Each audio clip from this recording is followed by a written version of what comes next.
So before we begin, we'll start with the chant. If you know the chant, please chant along. Om Asato Ma Satgamaya Tamaso Ma Jyotirgamaya Mrityor Ma Amritam Gamaya Avir Avir Maeti Rudra Yakte Dakshinam Mukham Tenamam Pahi Nityam Tenamam Pahi Nityam Om Shanti Shanti Shanti.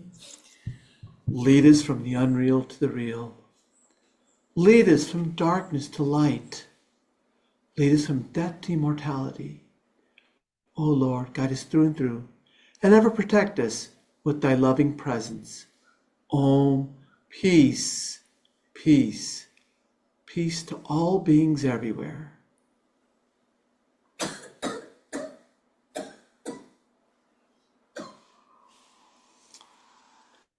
So I want to thank you everyone for attending today, here in our live audience and also in our Zoom audience.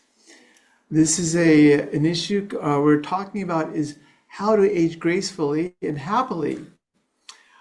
When this topic came about because when we did a retreat in Asilomar back in the summer, we actually asked what is something that we can do as a spiritual organization to help support you guys, and what's the biggest need?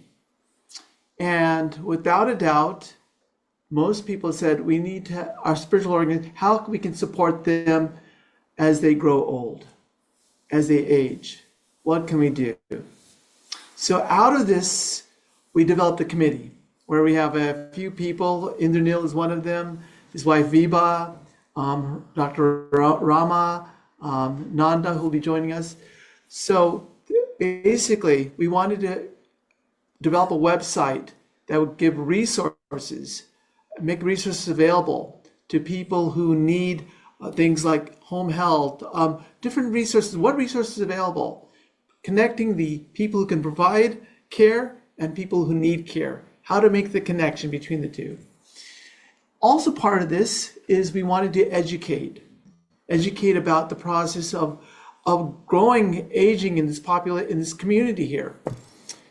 For many of us, especially if you're from a South Asian background, this is the first generation that's coming and dealing with aging in the United States. And it's a big transition because in India, normally you would have your families, communities taking care of you.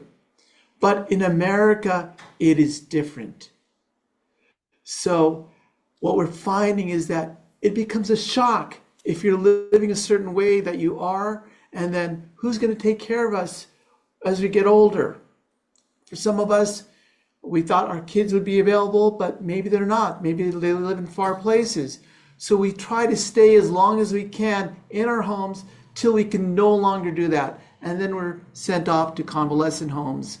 And it can be very challenging, especially if it's not your spiritual environment, if it's not your cultural environment, the food, everything.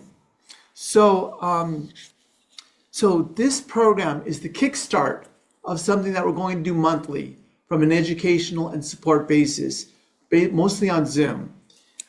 And recently for me, my name is Swami Satyamayananda, and I'm the resident monk in San Diego. I also serve as a chaplain intern at UCSD hospital.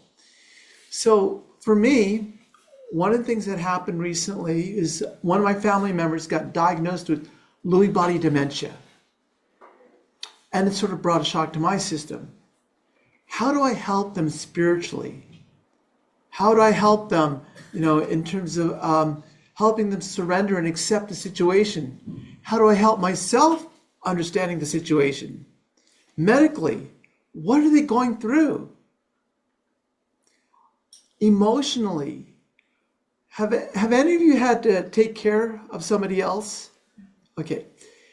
Why is it so much more difficult to take care of your loved ones as opposed to others when I work in the hospital or other people? I took the summer off this summer, and I had to serve my family members. And I found out as I'm taking care, all my triggers are coming up. I don't mean to get out angry. I don't mean to shout. I don't mean to lose it, but it happens. And also, there's sort of a grieving as well, where I'm noticing that the people who you loved are not the same people anymore. They start to change. I have to take another role, and they're taking on another role. And it's hard between us. The roles are the transition, because they're not ready to give up their role, and I have to transition to another role. So there's a lot of tension that comes up. Are there supports for any of us? And legally, when I tried calling home health or tried calling the physicians, do you have the authorization to speak on their behalf? What documents do I need? There are all these challenges that were coming up, frustrations. And that's what brings us today, is to look at growing aging through the process of the legal, medical, emotional, and spiritual lens. So we have 4 amazing speakers here today, professionals, who will help guide us in this journey. So let me give you the format. The format's going to be basically, there'll be 2 presentations in this morning session, and we're going to have Swami from the spiritual and Anthony from the legal. Then we're going to have you ask questions, both from here and also from the Zoom audience. There are a lot of questions. Here's your chance to ask the things that you may not have professional access to. Then we're going to take a short break, about a 20-minute break, and then we're going to come back and hear from the medical perspective and the emotional perspective. So we expect this day will start now, and it'll continue up, expect about 1:15. It's going to be an exciting event, really a rich, knowledgeable event, and also in the way that we can share. You'll see when sharing how much connection is going to be, support. So that's what we have in store for us today. So now let's start off by introducing our spiritual speaker. We have Swami Satyamayananda. Can we spotlight Swami here? Swami Satyamayananda, as you know, many of you know him, he was in Southern California. He is now currently the president and minister in charge of the Vedanta Society of Western Washington. Previously, he was here in Southern California as the assistant minister from 2018 to 2021. Swami Satyamayananda became a member of the Ramakrishna order at our Advaita ashram in Kolkata in 1988.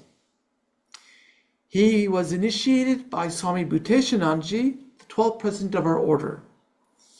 In 2010, he became editor of the Prabhupada Bharata magazine, which is an English magazine created by Swami Vivekananda.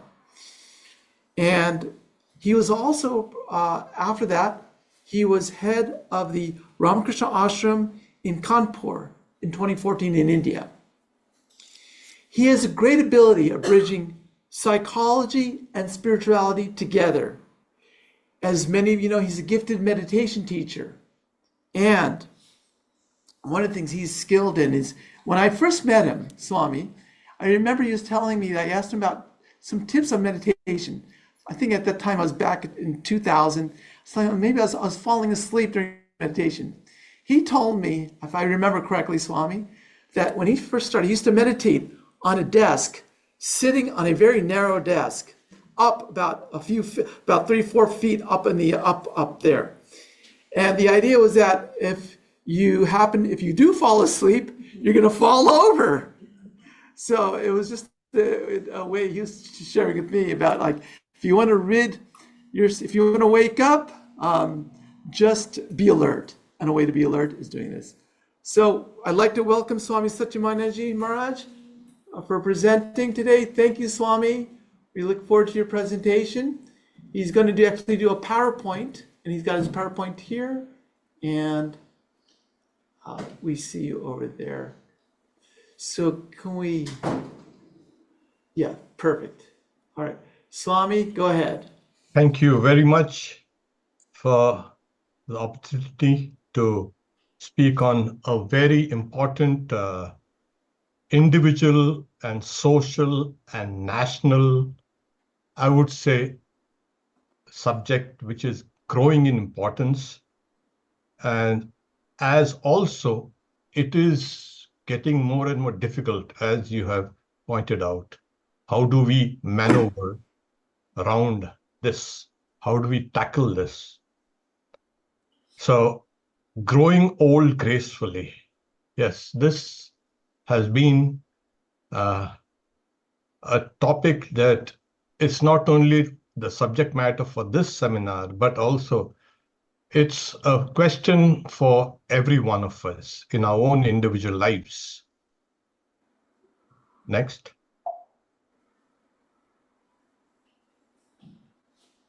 Yes, and this is one of the index of growing old. You must be able to laugh.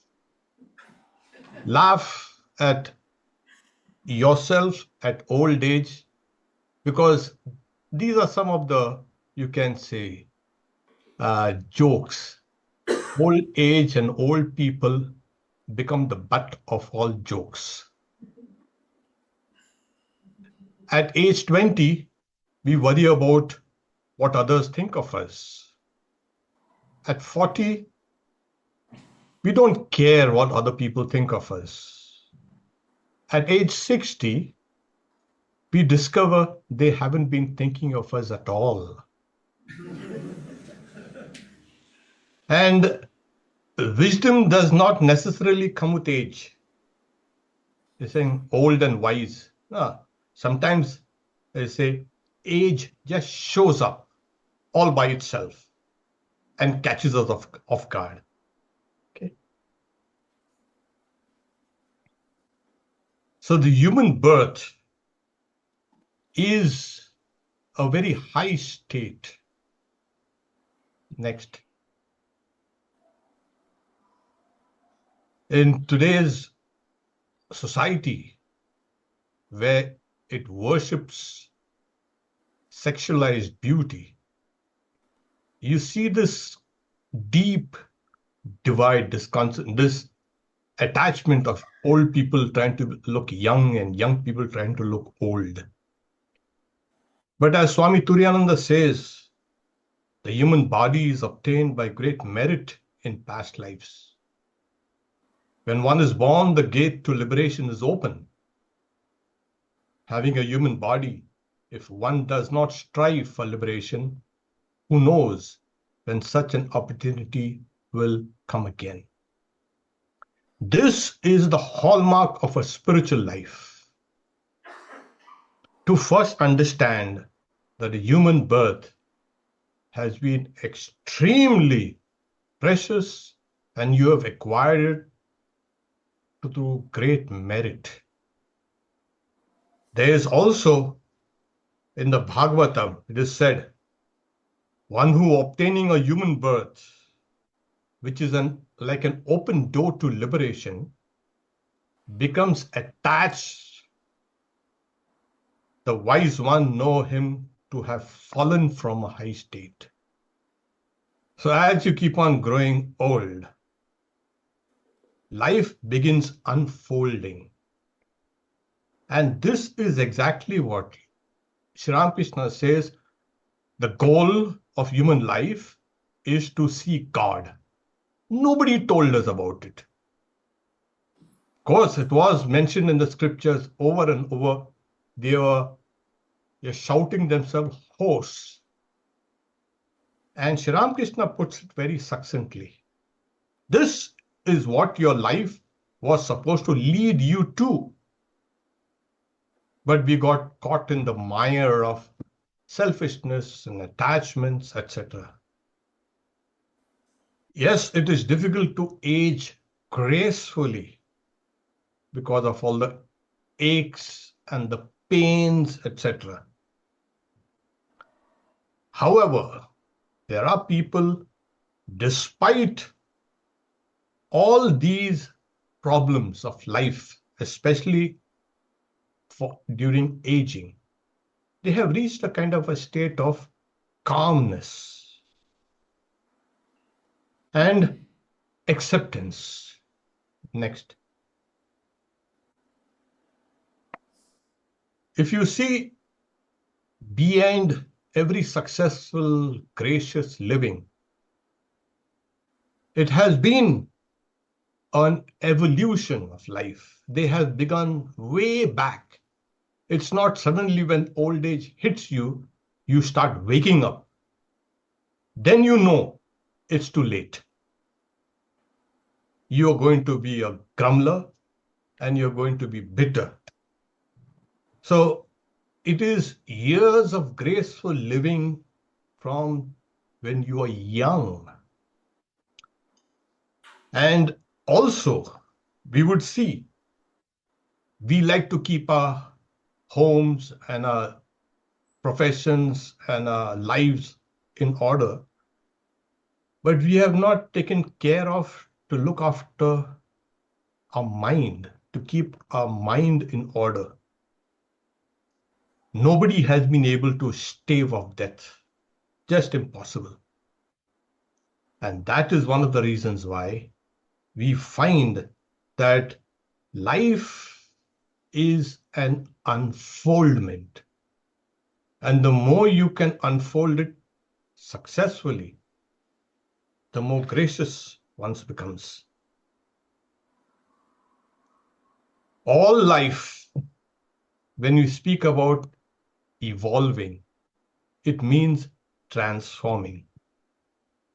Next. In Sanskrit, these are the 6 changes broadly that happen to every living organism.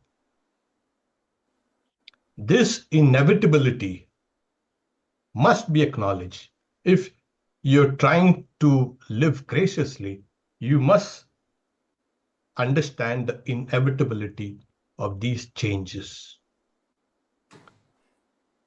Old age and death should be able to make us humble, more caring, more empathic. And this is done by slowly looking above and beyond these changes that are happening in the body. We must know that every life, our life, is a part of that great cosmic life. If one life goes off, there are millions of lives being born. Why are you afraid of life, of death? Why are you afraid of changes? These are the laws of nature. And when you find that there is life everywhere on this planet Earth, you, in a way, will be living through those lives. And that comes when you have grown out of this just genetic limitations of yours, this individuality. So as long as there's life, you, in a way, are part of that great life. Next. This is the well-known illustration given. It's the same thing, the obverse and reverse of one phenomena. This is what we have to understand, that every cell that's living will die, but before dying, it gives life to different cells, other cells. So life goes on. Death is like a shadow. And we know that if you can integrate this way of thinking in your own existence, that life is possible only through this death. So we must be able to drop off all baggage before we can come to this realization. Next. This baggage that we've been carrying, they have to be dropped. It's about wit, situational awareness, empathy, love, attention to details and to others. Not about grumbling, jealousies, hatreds, etc., etc. While living at home or in the community, one wants to see a great deal of detachment in older folks. Or they might accuse the older folks of, oh, these are still control freaks. They are interfering in everything. They want to see detachment. People want to see. And one must be able to be detached. So in today's world, it's all run on self-interest. If people in old age can make themselves useful, they can be sought after. It does not matter how old you are, how young you are. Are you useful to your family or to your society or to your country? People will seek you out. Generally, as we grow older, we become decrepit and useless. That is crushing. So pick up some skills, pick up the old skills, refurbish some of the knowledge that you have and make yourself useful. As Harinamananda was saying, in India, it's different. But here, yes, it is, say, the idea of vanaprastha, that is in old age going to an ashram or to a forest and living there, it's not possible here. That's the reason why one must be able to live where you are as long as you can, make yourself useful, as well as make yourself available to people and the community about it. Next.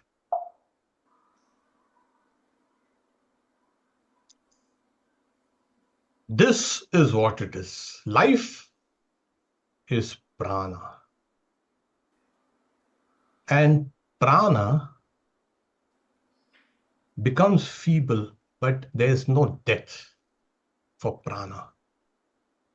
As I've said, you are just a fraction of that universal prana, life. And when you interact with people, you're interacting with prana, with life.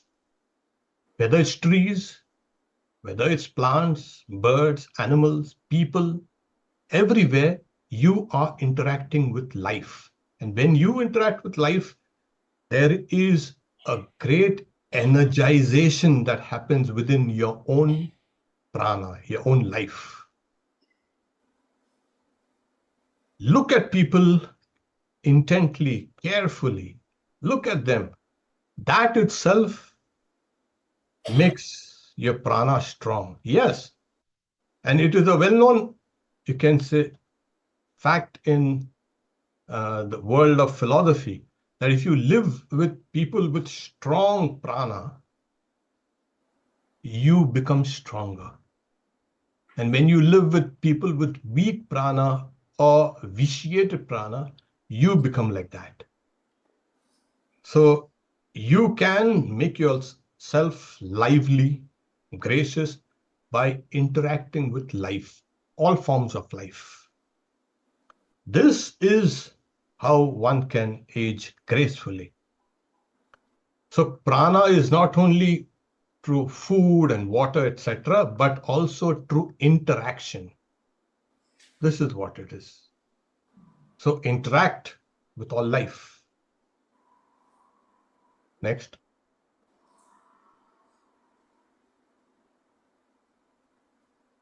This is what happens.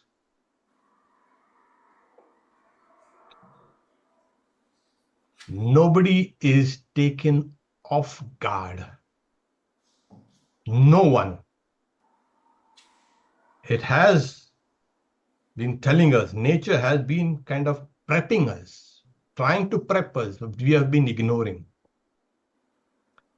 This is what we missed. We should have listened to nature and gradually prepared ourselves for old age. Because with maturity, the little things that grated our nerves and made us restless have quietly been renounced. The mind stops chewing the cud of past mistakes, lost opportunities, and all these things. As one matures, one becomes broader. That selfishness that encased us slowly becomes better and better and better, broader. It breaks down. As the selfishness breaks down, you see more of your inner light shining through. So we must be able to understand that this process has been telling us long before in advance. Even it is said, death does not come unannounced. Not only old age, death also comes by giving us signals. Long before death has come. Next. This is what is important as we grace fully. The spiritual, one spiritual age, one spiritual maturity. So spirituality has been found to be the bedrock, the anvil of everything. Everything that you do, praying, breathing, meditating. This is perhaps one of the best ways to age gracefully. Because when you meditate, when you pray, you encounter your own higher self. That which was smothered by all the pettiness and the smallness and the cares and the worries of life, you divest yourself of these things in meditation. Meditation should be part of a regular routine. It is extremely important. Then one will not be kind of swayed by the quirks of nature. The circumstances will not try to topple you down. You will stand firm. And this has been found to be extremely useful. Next. Ultimately, it comes down to knowledge. As we grow old, as we have dropped off attachments, there's a lot of space created in your heart. The more unselfish a person is, the more one matures quickly. And it is this unselfishness which is extremely important as we age. As in India it is said, your life, your old age should become a blessing to the world, not a curse. So you have lived such a life where you be a blessing to everybody and everything around. you have risen to that state where you can see people as people. All of us have problems. And as we can feel that your life could alleviate their problems, their sorrows, and make them happy. Go out and make them happy. Go out and make people happy. See the smile on people's faces. And if you can make people happy, you are going to be happy. That is the very best way to happiness. So long you have been pursuing happiness in transitory things. Now you can seek happiness in people. Make them happy. That will make you happy. Next.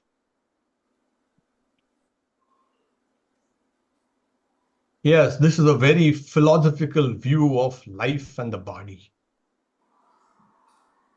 It's not a small thing. It is part of that immense universe.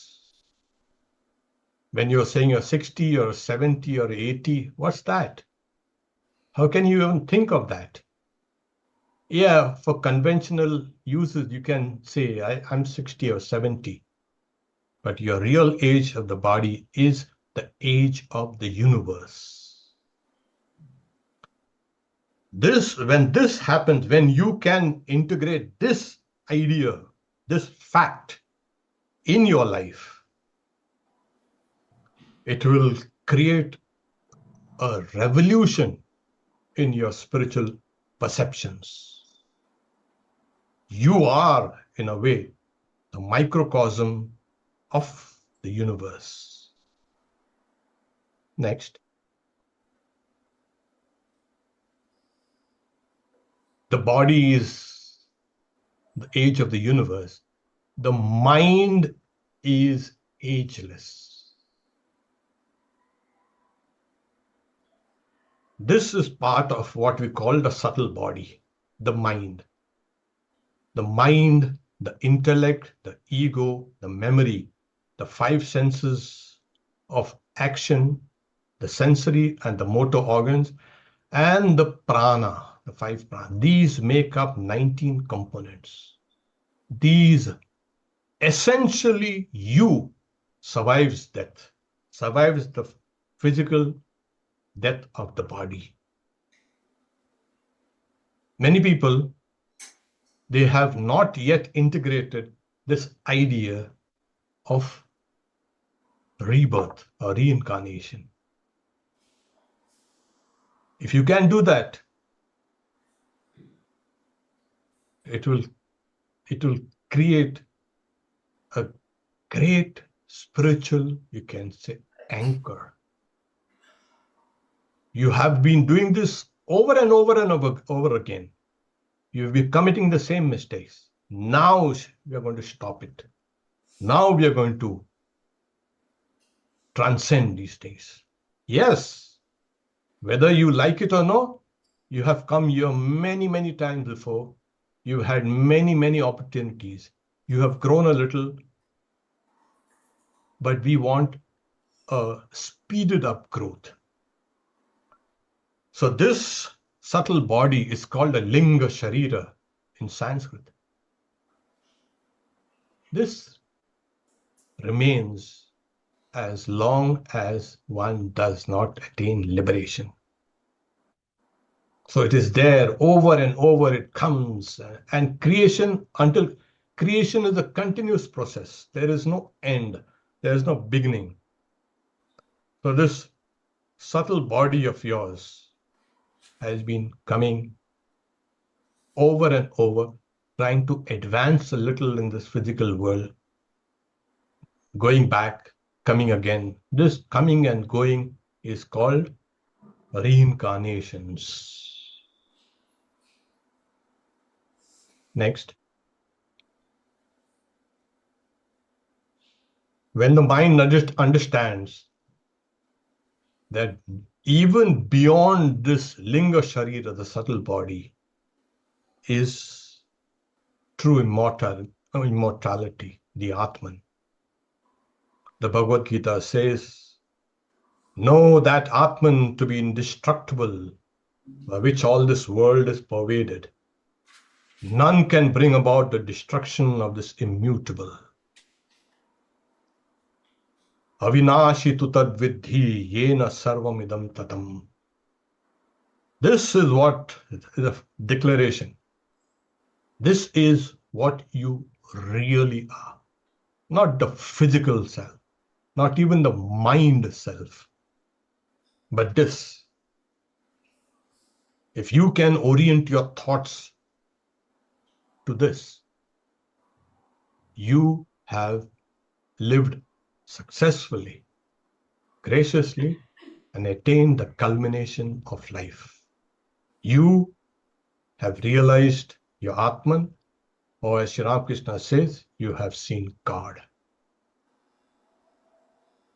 Put this in the equation of life, then everything is smooth.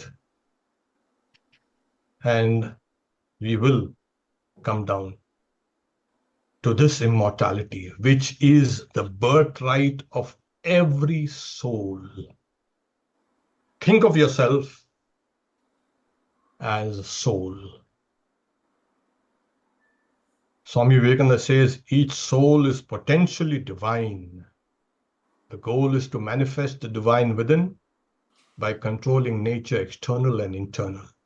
External nature means your body. Internal nature means your mind. Do this either by work, or worship, or psychic control, or philosophy, or one or more, or all of these, and be free. This is the whole of religion.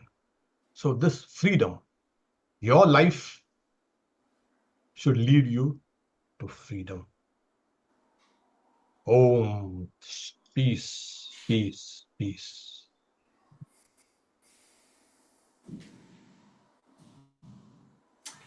Thank you, Swami, for this beautiful presentation. Swamiji, we have questions we're going to ask you, so please stick around till our next presentation. We'll have a combined Q&A session. Is that all right with you? 11:15. Yes, yes. Thank you, Okay. Mark. He's got other programs. He's in Seattle right here, and he's got another retreat to attend. So now let us switch over from the spiritual side to the legal side. And for that, we have a special guest speaker, Anthony Kornarens. He is the general counsel, which means he's an advocate, a lawyer, and vice president of the Vedanta Society of Southern California. Anthony has counseled many clients on end-of-life matters. He brings a spiritual, compassionate, and practical perspective to planning for the end of life and embracing the opportunities that leaving the body provides. He has extensive experience counseling clients on how to embrace and to grow from their life experiences. So today we have Anthony who will come and speak to us today on the legal perspective on aging gracefully. Anthony, thank you. You can come here.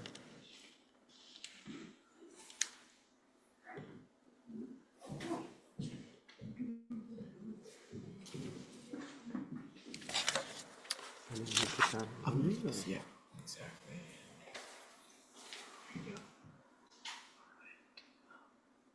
There you go. Perfect. Does that work? Okay, good. And give me 1 second, and then, all right. You need to put this in your pocket, or you can leave it here. Thank you. Okay, thank you, everybody. I'm pleased to be here. And Swami Satyamayananda ji, that was wonderful. It actually is sort of the other, well, it's the other bookend, basically, of what I'm going to talk about. Adding a little bit to my biography, what I've learned in almost 40 years of practice is there's not much of a difference between a 20-year-old or a teenager and an 80-year-old or a 100-year-old. It's just a different stage of the same thing.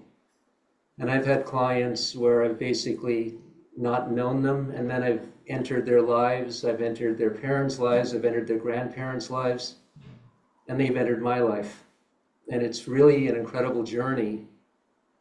And it's sort of funny because you think of law as just being this dry, external thing where there are rules and forms and signatures and all that, but really it's much more than that, because it's the journey of one's soul in this body, in this world. And I think I got a much greater understanding of that when I was almost leaving my body about 10 years ago, and spending a lot of time thinking about that and actually planning for passing. And one of the things I did, and this is personal, but I made a list of my favorite guitars and said, I want this person to have this one. I want that person to have that one. I want that person to have that one. And it wasn't a question of, oh, who gets my Les Paul? Who gets my Stratocaster? It wasn't a question of economic value. It was a question of letting go and getting ready to move on. And that's what we all ought to be doing from the very beginning. So what I want to talk about ultimately are creating zones of peace through legal planning, which in turn can facilitate spiritual growth and realization. I can't top what was just said. Obviously, I'm not going to even try, but somehow or another, they should complement each other. So starting with some statistics, or at least some background facts, that there is a much greater emphasis internationally on elder abuse and aging issues. I'm going to start with the negative and try to transform that into the positive, because they are obviously a part of the same thing. We're looking at a situation where those over 65 will be likely twice the number of children under age 5 and about equal to the number of kids under age 12 in the world. So we're having an increasingly older demographic. We have a lot of elder abuse. The UN has designated a World Elder Abuse Day, ironically, or sadly, unfortunately, but California has done the same thing. And we really don't want to be focused on aging gracefully and fending off elder abuse, do we? We don't want to be distracted by that, and yet it's a fact of life, and frankly, it's an opportunity. In other words, it's a motivation, sort of like cancer or illness or a catastrophic accident. You deal with it, and you deal with it and you grow from it, and you shed things that weigh you down. So in order to age gracefully, we need to do our best to prepare and try to protect ourselves and those who we love from abuse and manipulation. So what I'm going to say is directed towards people who are aging, trying to age gracefully. I'm one of them now. I look at myself and go, oh my gosh. But it's fine. I got here. That's good. But I'm also protecting people much older than me and spending time with them even as they're leaving their bodies, and trying to ground them and watching them ground themselves. That's the incredible thing. I've seen so many times people just so agitated, so distraught, and then all of a sudden they feel safe. And they didn't feel safe because of what I did. They felt safe because of all of their work. But I tried to help provide a framework, along with many others, where they could feel that way and where they could let go. And that's what we have to do for ourselves and for others. So all of that becomes much more challenging if we're too immersed in worldly affairs. The idea is to plan for our worldly affairs, deal with our worldly affairs in order that we can forget about it, because in the end, obviously that doesn't matter, does it? And it matters only as much as we allow it to, and we really shouldn't allow it to mean much of anything at all. So focusing now on baby boomers, and this is the Western United States perspective, perhaps rather than the Indian perspective. We've got all sorts of issues. People from my generation, we're baby boomers and we're aging. So we're subject to age discrimination in the workplace. We're subject to all forms of elder abuse, scams, And we need to do what's called advanced planning. And I'll get into scams later. I'll dwell a little bit in the negative, but frankly, I don't think that's the spirit of what we ought to be doing here. But I can give you all sorts of details on that. I've seen a lot, and I'm going to continue to see more for as long as I do this as a lawyer, I'm sorry to say. But okay, advanced planning. It's more than just preparing a will or an estate plan. It's creating the framework and the zones of peace, or lines of defense, if you want to look at it negatively, positively, zones of peace, really the same thing, to leave the body in a peaceful way and to grow and realize God. So before I get into the legal aspects of that, I want to give everybody a resource. California's Master Plan on Aging. You can find that at mpa.aging.ca.gov. Could you repeat that, please? California's Master Plan on Aging, mpa.aging.ca.gov. But you can also just do a search for California's Master Plan on Aging. And it identifies 5 goals by 2030 for people, for older adults and people with disabilities. The first one is safe housing. The second one is healthcare. The third one is inclusion and equity without isolation. The fourth one is caregiving that works. And the fifth one is affordable aging. Now, there's some politics and social engineering buried in there. I'm not going to get into that, but it actually does a good job, at least in pinpointing the issues. And I commend all of you to look at it. It contains a lot of thoughtful discussions, but ultimately, even though government and other organizations play an important role, it's the individual who needs to take responsibility. And it's not only the individual who is aging, it's also the individuals around that individual. Everybody needs to step up. Everybody needs to develop and manifest the community that already exists. And today's society is so isolated. People are so detached, so removed. And even when they come, for example, to the ashram, they're removed, a lot of them. They feel unheard, they feel unseen. They feel like, okay, I can drop my burdens here, but then I go away, I go back into my home. And I hear this a lot, and I've dealt with people who've lived there who feel that way. There's just so much isolation now, and maybe it's always been that way. We have politics, we have divisiveness, so we have to overcome that. We can't just cry about it and whine about it. We have to be proactive for ourselves and for those who we love. Okay, so digging down deeper into the negative, and I promise I won't stay there. Okay, what are the precipitating causes of elder abuse and challenges? I think the greatest one, frankly, at least on from a narrow perspective, is impairment. It's diminished capacity. I don't think as clearly as I used to. I only drove 80 miles an hour coming down here, not 85 and 90. People were passing me.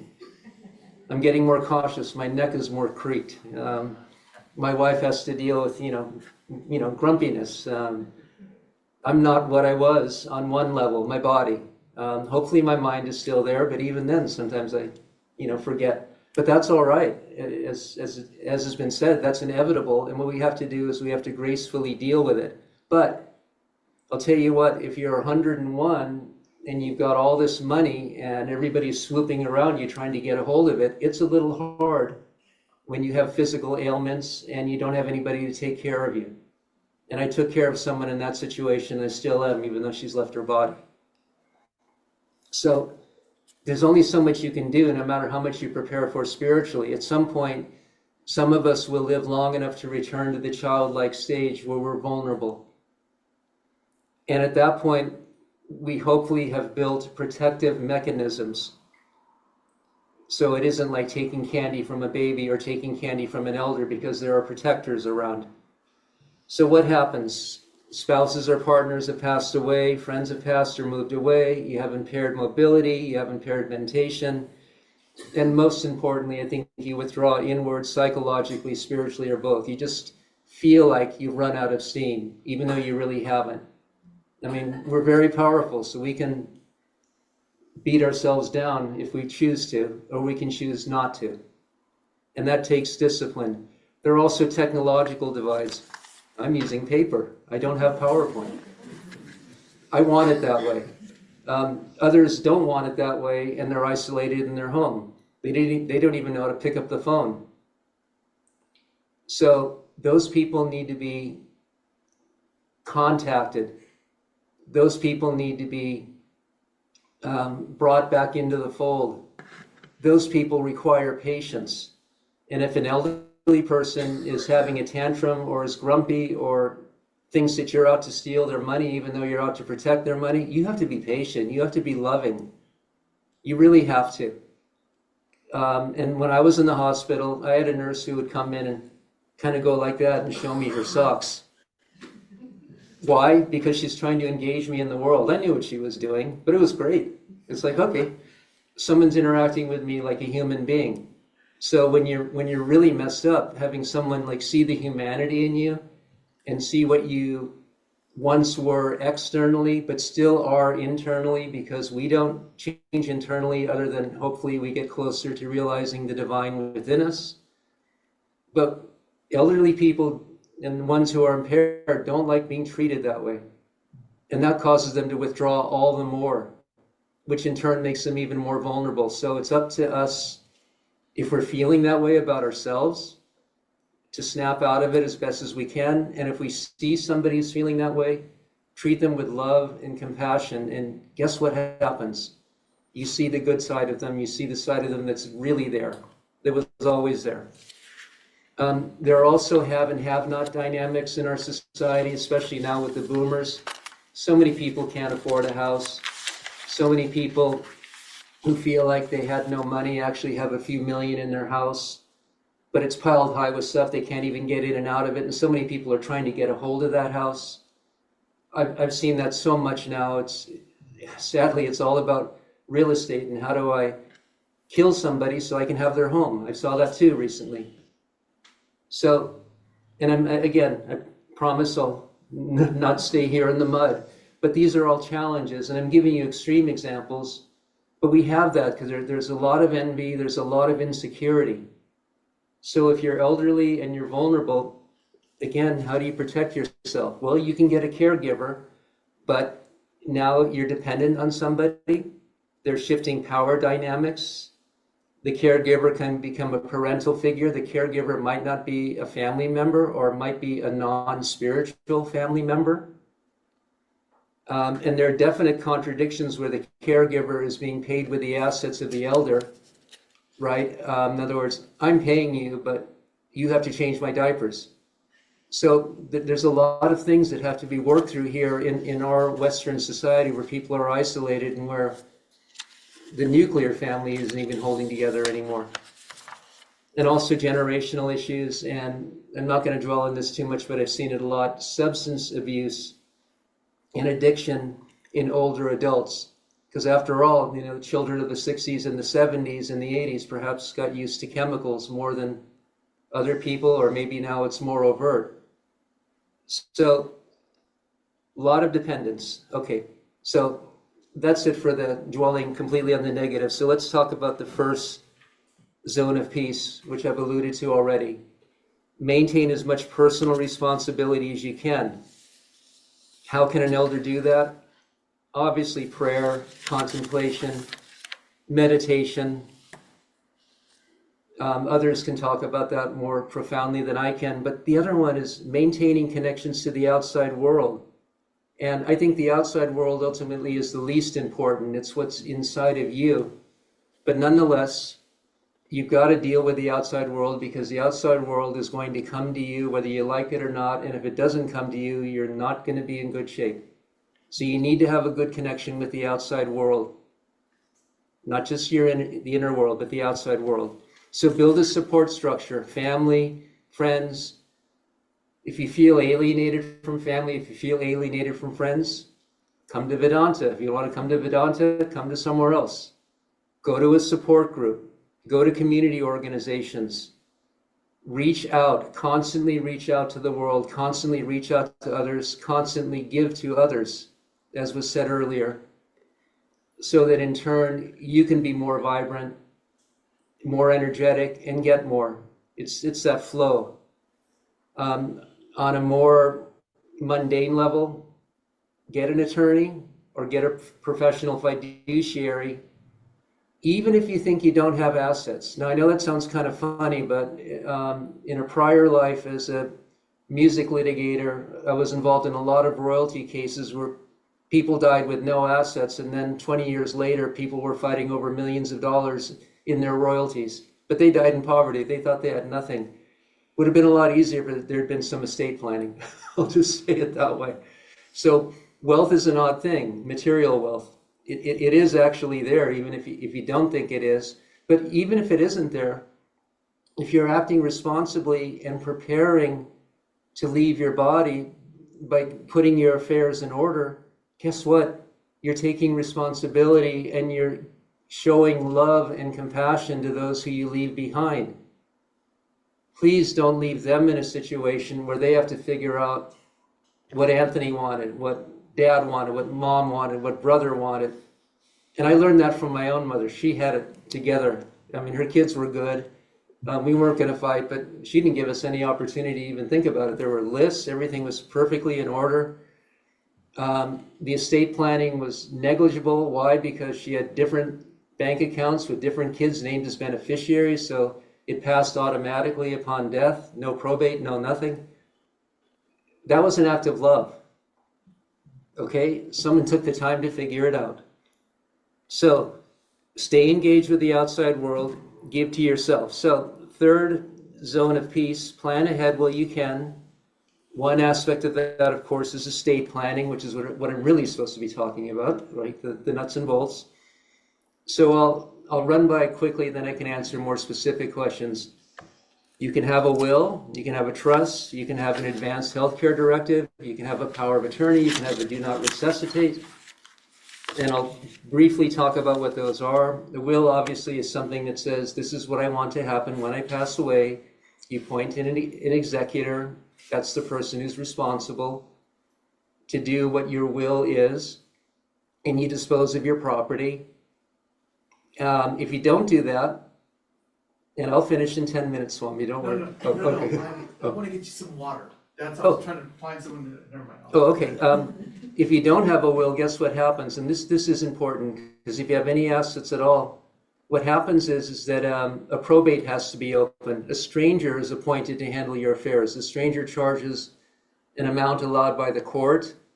An executor is appointed as well. So there's a probate attorney, there's an executor, and a bunch of people come in and fight over what you have. And if you don't have heirs at law, it goes to the state.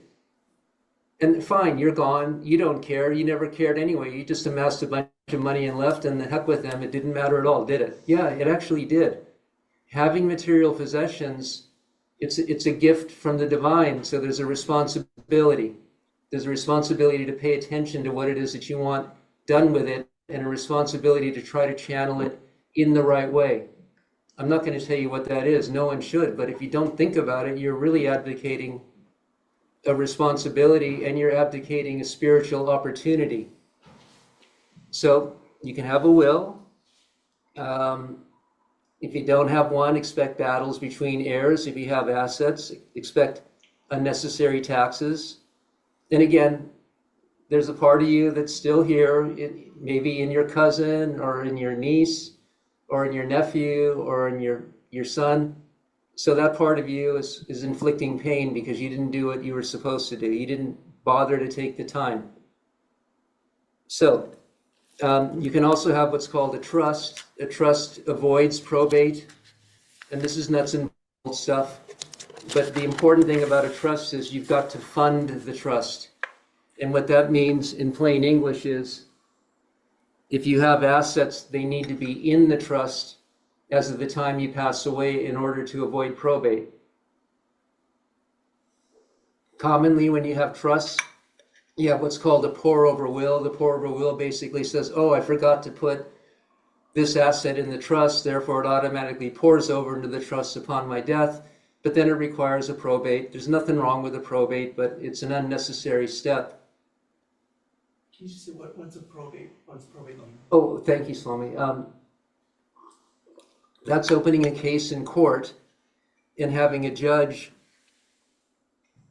sign a decree saying Anthony's property goes here, here, and here. In other words, the decedent's property, I guess that is in the decedent's property goes here, here, and here, where if it's in a trust, the trust survives the passing, and you don't have to go to court, or an executor doesn't have to go to court, and no judge needs to rubber stamp the disposition of your assets. So it's easier and better if you have substantial assets, or even if you don't, frankly, to a large extent, and you can avoid taxes if you've planned it correctly. I don't want to get into that. That's dangerous because it's very personal and case specific. And the difference between a probate, you have what's called an executor. Trust, you have what's called a trustee. If, for example, I had a client who created a trust, she kept herself as the trustee. She hung in there for too long, but I knew that if I stepped in as successor trustee, and if she recovered, she would then say, you tried to take everything of mine, because she clinged too much until the very, very end, and then she was just fine. So I'm now handling her affairs as trustee, because she left her body in January, as an example. So in other words, you find someone who you trust, trustee, right? And that person does what you have asked them to do. And there is no need for court supervision, although if somebody complains and says, oh no, the trustee isn't handling it right, they can go to court. Okay, so another very important mechanism, no matter what, is durable power of attorney for financial affairs. You can give that during your lifetime if you become impaired or incapacitated. You find someone else to handle your financial affairs. If you don't want to do that, then okay, maybe it works, maybe it doesn't. If you're lucky enough to have a trustworthy spouse, you don't need to do that, or another loved one, a family member. But even then, with a family member, someone might say, well, how can you make decisions about your parents' house? Show me the document. So that, the parent should prepare the document and say, if I am deemed incapacitated by two physicians, my daughter can have my DPOA, durable power of attorney. Or some people do it effective immediately. That's a little dangerous though, because you really have to make sure that you're ready to cede that kind of control. And it's not fair to give someone a DPOA and then to say, what are you doing? How come you're spending the money that way? What's wrong with you? I mean, you have to be ready to let go. But you know what? If you let go, you get peace. And back, me being in the hospital back in 2012, when I was ready to go, I had peace at that point. I let go of everything, and it was great. Best thing that ever happened to me. But I came back, and it wasn't my time, and that's fine. That's a good thing too. But I can imagine being in my 90s and still, or 100, and still clinging on to things and worried about, people stealing from me, or worried about all of my responsibilities and all that. No, let go, give it to somebody by then. Because how can you focus on God if you're worried about your stock? It's a contradiction in terms. Okay, so DPOA, that's durable power of attorney. Do not resuscitate, that's DNR. That's kind of important, because what you ought to be doing, and you can, by the way, give a power of attorney for healthcare decisions as well, and you should. Because at some point, some of us, we have too much dementia. We really can't make those decisions, or we're unconscious. So we need someone to make those decisions for us. And that should not be a lawyer, although I found myself in that position on more than a few occasions. But I've done my best, and I've tried to think, well, what would this person have wanted? What does she want? And what will her ghost say to me if I get this wrong? So, and I think I've gotten it right, but I think a lot of people are afraid to do that. They don't want to step up and, withhold life-saving care, or maybe they have a different philosophy about someone leaving the body with the aid of opium or something else, or morphine. I mean, personally, I don't think it's spiritually the right thing, but if somebody wanted that, and I had a dear friend pass away who did want it, I kept it from him as long as I could, and then I got preoccupied. His daughter stepped in, and he had, he went away, with a little bit of morphine in his body. I wouldn't have done it, but it wasn't my choice to make at that point. And he really hadn't arranged for it, and the divine's will was done, and it happened that way. But these are the kinds of things you ought to be dealing with now, because if you deal with it now, you're facing the inevitable, right? We all know, and we've heard it again today, we all know what's going to happen. So plan for it. Okay, more mundane issues.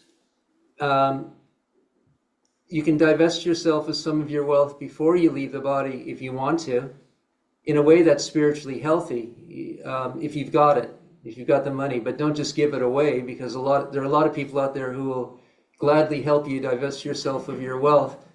And you got to be really careful about that. I really mean that. But if you're too careful about it and you're too worried about it, then all of a sudden you're clinging to it. And what I've seen, sadly, and I want to say this diplomatically, but sometimes people haven't prepared for death. Now they're facing it, and they feel like they know they have internal value, but they don't feel like they have any external value to the world unless they're dangling money. So it's really weird. I've had plenty of people offer me money. I had someone say, "Whoa, your church seems really nice. How much should I leave to them?" And I said, "Nothing. Absolutely nothing." "Well, why not? I mean, you're a good person. They must be good, because you don't go there. You don't know what it is. And you don't need to do that to get my attention. You already have my attention." "Oh, just testing you." "Yeah, right." Okay, but I'm trying to say that's someone who's insecure, right? Someone who's worried about the motives of the person who's helping, and therefore is dangling money out to keep them interested. Well, guess what happens? Other people come along, they smell that, and then you get a lawyer, litigation, and all sorts of craziness. And there's a distraction there, right? I mean, how can you prepare for death if you're worried about someone stealing your money? You can't. You have to let go of it spiritually. Can't take it with you, obviously. Now, okay, and I'll wrap up really quickly because, yep, they've got a couple of other things. Well, let me jump ahead. I'm not going to talk about how to avoid scams other than call somebody, verify. Don't believe anybody who you don't know, and don't click respond on things that you're not familiar with. And if you have technology, go on the internet, read about all the scams. There are a gajillion of them, and there are new ones every day. Okay, so how do we deal with, I guess, getting along with things? In-home care and food, arrange for it. Elder abuse hotline, know it, use it, call if you're worried about anything at all. There are all sorts of phone numbers that you can call in every county to report suspected elder abuse. It will be investigated. It will be acted on. And that's if you're the elder, and that's if you're the caregiver for the elder. You do be very liberal with that. I act like a guard dog for my clients. I let people know I'm there, and I try to be a little bit, I hiss a lot, let's just say it that way. I also know how to bite, but I do hiss. So I basically say, don't mess with blah, blah, blah, or you call me. Even if I don't have the authority, I do that. And the people who I'm taking care of appreciate that, even though they don't tell me that sometimes. And other times they do tell me that after the fact. Okay, so other resources. Start with the website of the county in which you live. For example, LA County has a wealth of information on its website. And I'm from LA, so I can't talk about San Diego, but I'm sure if you go on San Diego County Elder Abuse Services or Elder Services, you'll find something. But lacounty.gov/residents/older-adults. lacounty.gov/residents/older-adults. They also have an aging and disabilities department, so you can get governmental help that way. You can get resources. And then call your church. Call somebody at Vedanta. Call me, for that matter. Who always said it. Okay. But seriously, I mean, there are plenty of people who will help, but ultimately take responsibility for yourself. And I know there's a lot of specifics I didn't get into, but I'm 5 minutes over. So, okay, well. Then housing. Housing is a big issue. We don't want to leave our houses because those are our homes, those are our memories. But we don't now have family in our homes.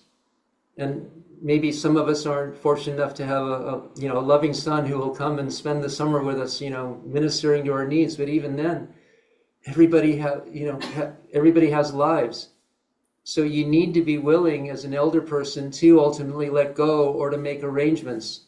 And if you get a caregiver in there, don't get a caregiver in there as a solo, okay? Don't think I can handle this person. I don't care who it is. I don't care how wonderful the person is. You can't handle the person alone unless they're family, unless you've known them for decades. You will be vulnerable. So build a support structure.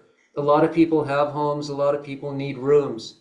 But the people who need rooms ultimately think that that's their home. And then there are real problems. So if you're going to do that, if you're going to try to stay in your home without the help of family, have a lawyer involved, have a minister involved, have someone involved who you trust to oversee the person who's overseeing you. Build a network, build a support structure. That's so important. Don't be alone in your home with someone else without some oversight and some accountability. And I don't care who the person is. It's just better for everybody. I'm not saying people are bad, people are imperfect, and we need to give everybody the framework and structures they need to do the right thing.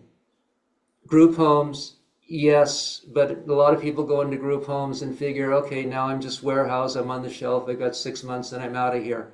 So if you go and do a group home, or if you have a loved one who needs to go into a group home, visit them frequently, visit them often, take them out of the group home. Don't make them feel like they're trapped. They raised you, they nurtured you, they were your teachers, they're in your community, and now they're warehoused in a room, sitting around looking into air. No. If they're there, go see them, talk to them, draw them out, let them know that you need them. And by the way, you do need them. My wife and I are going to go see my aunt actually after the Q&A. She's in a group home, but she has a very loving family. They see her, they take her to her real home, and it's just how it is. She's lucky though, she created that. A lot of us don't have that, so you've got to create it for yourself while you can. And that's what I have. Thank you for your patience, and I'm sorry for putting a lot into a very small amount of time. Okay.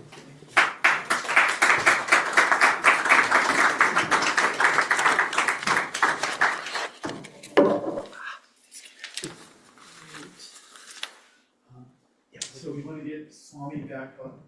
And we sit over here.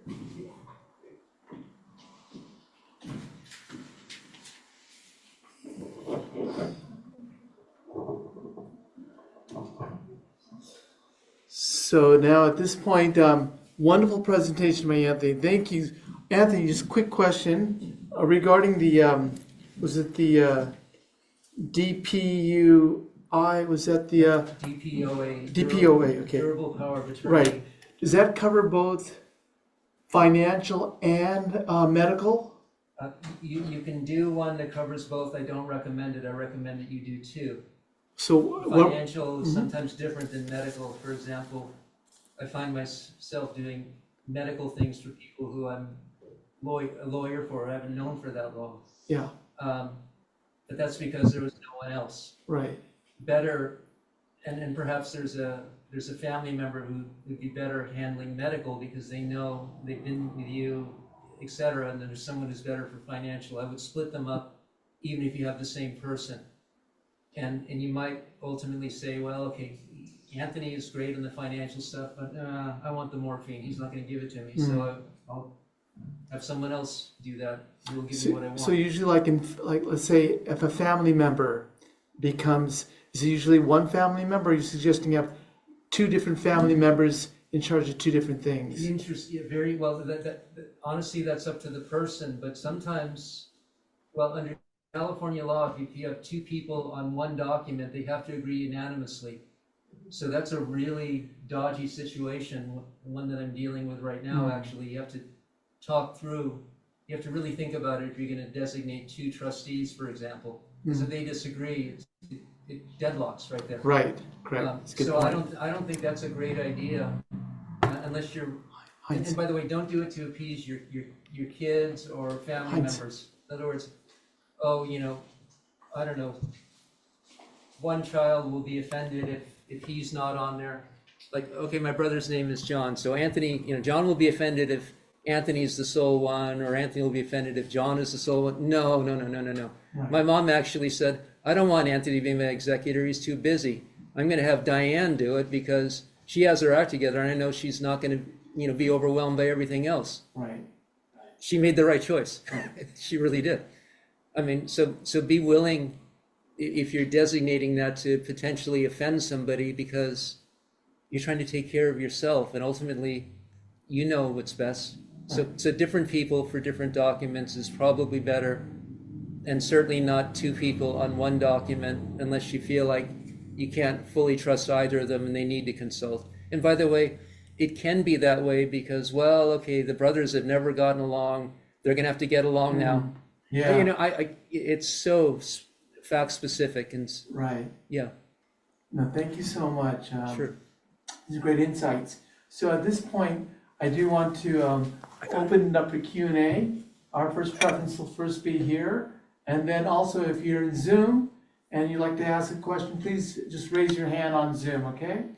So if anybody has a question, just raise your hand and the microphone will come to you, okay? So it can be both for Swami Satyamayananda and for Anthony. This is for Anthony. Okay, yeah, we can hear you. I've asked Microphone close. I've asked friends to recommend a lawyer for estate planning or a living trust, and not one of them has recommended a local person. The people that they have are like all over California, not near me, and the doing things over Zoom doesn't feel comfortable to me to deal with sensitive matters with somebody I don't know over Zoom. So how do I find a lawyer that I can trust Where are you located? in Pacific Beach, California? Okay, so you're in the San Diego area. You ask another lawyer or you ask friends, and I can give you the name of somebody right now publicly if you'd like. Okay. Keeley, Keeley, Luhnow, Luhnow. N-O-W? Yes, and her firm is Albence, Albence and Associates. A-L-B-E-S-E. Albence, I believe, and Associates, but Keeley Luhnow. And you can always call me as well if you. Anthony, what we'll do is, he's named a bunch of resources. So afterwards, we are going to have, this is being videotaped, and we have a web page for this. So Anthony, you can send me the list of resources. Okay. And also who you recommend, and we can put it up on the web page. Yeah. You want someone who you can talk to, who will listen to you, and who won't charge you an arm and a leg for spinning around in circles. What's your phone number? Oh well, yeah, but I don't want to give that up publicly. I'll give it to you privately, and then I can give you Keeley's contact information because I'm not. No. I'm not in a. It's okay. I don't. I mean, I backed into it because I did a lot of elder abuse cases. Yeah. So now all of a sudden I find myself a trustee, and obviously Vedanta's brought me to this, but there are people who do just that, and that's more efficient. They have the templates, they have the forms, but find someone who you can talk to. That's the really important thing. And you're right about not wanting to do it over Zoom. It's just, it's the in-person contact that's everything, right? Yeah, and then I've got a wonderful one in LA if anybody needs one, who I work with a lot. Thank you, Anthony. Yes, so we will get resources from Anthony. We'll put them up on our website. Now, Swami Satyamayananda, in your presentation, you talked about the vanaprastha state, the retirement state. But you kept emphasizing do good for others, help serve others. A question comes, when I see people getting of an older age, and in spiritual life, there's the idea that you want to be more withdrawn, indrawn. So, and in that indrawn, they get more isolated. They more focus on their own individual practice and less have association with others.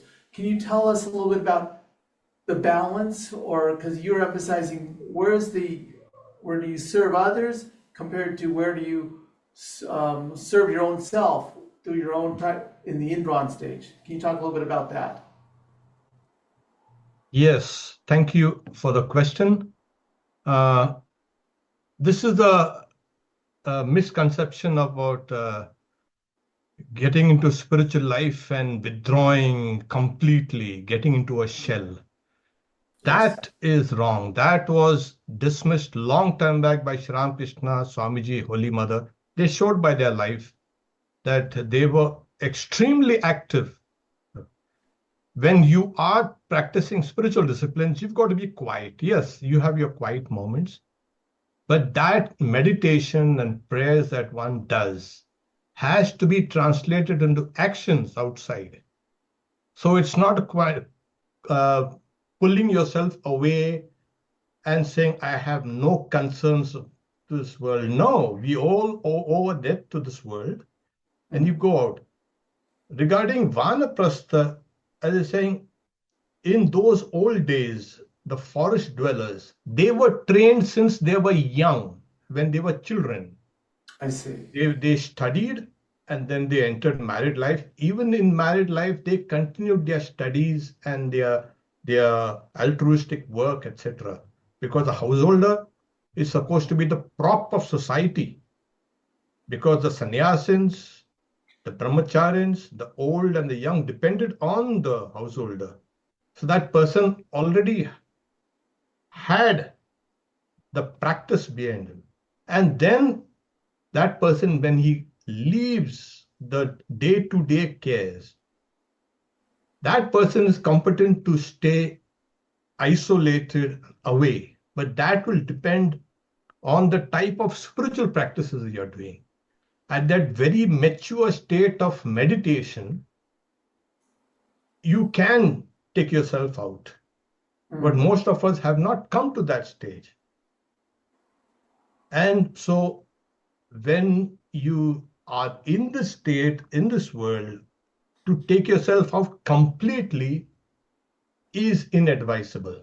I see. You translate your spiritual practices into the work for the others. And that has been also said over and over and by all, even Swami Ranganathananda is saying. What is the indicator of spiritual life? It is how large your heart grows. How can you reach out to others? How much you can feel for others. That is the indicator of spiritual life, of your meditation and the japa, etc. Otherwise, in the name of spirituality, we become cranky and we cut ourselves away. And not only that, after a few years, we'll get into a low intensity depression. Most of these people, they spiral down into a kind of a depressive state. They think they are spiritual, but they are actually they are depressed. So that's the reason why I'm saying, take yourself out in your quieter moments, pray, meditate, chant, and then come out and offer that to the world. That's a very good advice. Yes. It is important, just to reiterate then, because I face these challenges sometimes with elderly people. It is important to have support groups. It is important to interact with others, to give to others, even as you're getting more and more older, because they'll say, well, we have our sannyas stage, we have where we completely withdraw. But you're saying unless you are at an advanced spiritual state of mind, then this is not for you. So Yes. keep interacting with the world Yes. to not fall into that depression. Yes, yes, yes. And when at that mature state, you see your own self in others. When Swami Vivekananda himself was rebuked by Sri Ramakrishna, when he asked, what would he like to do? Saying, I would like to remain immersed in meditation. And then Sri Ramakrishna says, I thought you had a great heart and you had a big receptacle, and you're asking for some selfish things. And he made him feel that he should be like a great big banyan tree where people could come and get some shade from the scorching world outside. So he showed him there's a higher state. So in our tradition, in our Ramakrishna order, that kind of isolation is all gone. And about retirement, no. In the world of Ramakrishna, you work till you drop dead. Die in harness. There's one incident where Swami Ranganathananda was a president, and another young monk who had taken retirement, he had come to offer pranams. And so the Ranganathananda asked him, what are you doing? Where are you? So I am in the retirement home here, Arogya Bhavan. So he said, I am much older than you. I am still working. And what retirement are you talking about? He called the general secretary, he said, post him to the place and give him some responsibilities. Thank you, Swamiji. Yeah. I'd like now to get a question from the Zoom audience. So, Indranil, if you're there, can you... Ushaji, can you unmute? Swamiji, thank you so much for being here. And Please, introduce yourself and also just tell where you're zooming from. okay, my name is Usha, and I'm zooming from Philadelphia, Thank you, Pennsylvania. Usha. And Thank what's your you so question? much, Swamiji, for doing this, and Swami Satyamayananda as well. I have a question for you, if you don't mind. Namaste. Can you comment on how to manage being in a peaceful, engaged mode while aging, when the body's breakdown is also affecting our mindset and our capacities? I know how renunciates and adepts can compartmentalize between the body and the mind, but what is the version for us dummies, so to speak? Thank you. You see, it's true, the mind creates the body. But the body also is under the laws of the physical world, the chemical, and the biological, and the physical, the physics and everything. All physical laws affect the body. But you can strengthen the body through fasting. You can rejuvenate a lot of your, you can say, your illnesses through just fasting. Yes, fasting is now. Then there is something called the metabolic, you can say, winter. The body should feel cold. Don't try to keep it warm. The more you feel cold, the more your immune system is getting stronger. Cut down on sugars completely. You'll feel a new you. Now, regarding work and the body, etc., you can take lessons from us. We have a mission, have a goal, have an ideal. And then when you are fired up with that ideal, that goal, you will not feel the aches and pains of the body like we do. You think when we are ill, do we kind of sleep it out? No, we are all working. So have an ideal, have a goal, have a drive, and you will feel less of the body and more of the mind. So always remember, though the body is essential, the mind is even more essential.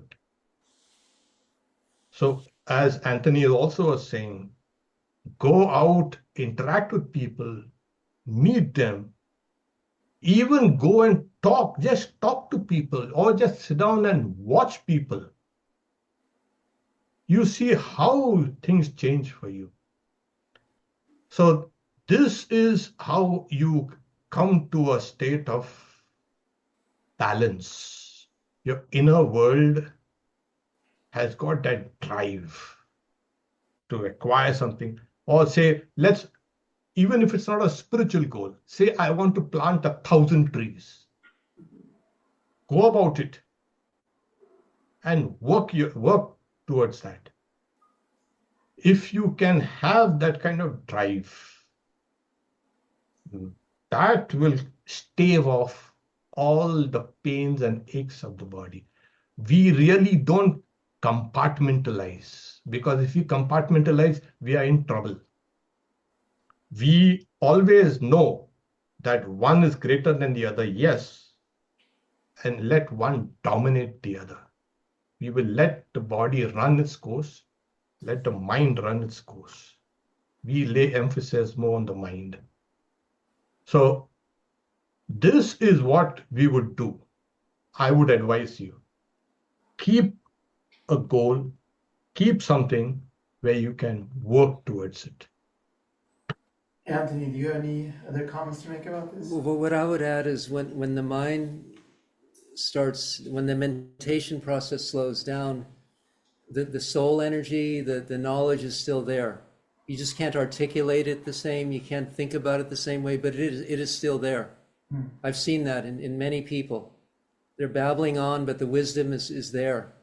And I've seen at the very end how things that are scattered coalesce beautifully. And in the last week or two, it was always there. It just got scrambled for a while. Right. So don't worry about losing your mind. It's still, there's something deeper underneath your mind that is infinite. It's always there. You'll never lose that.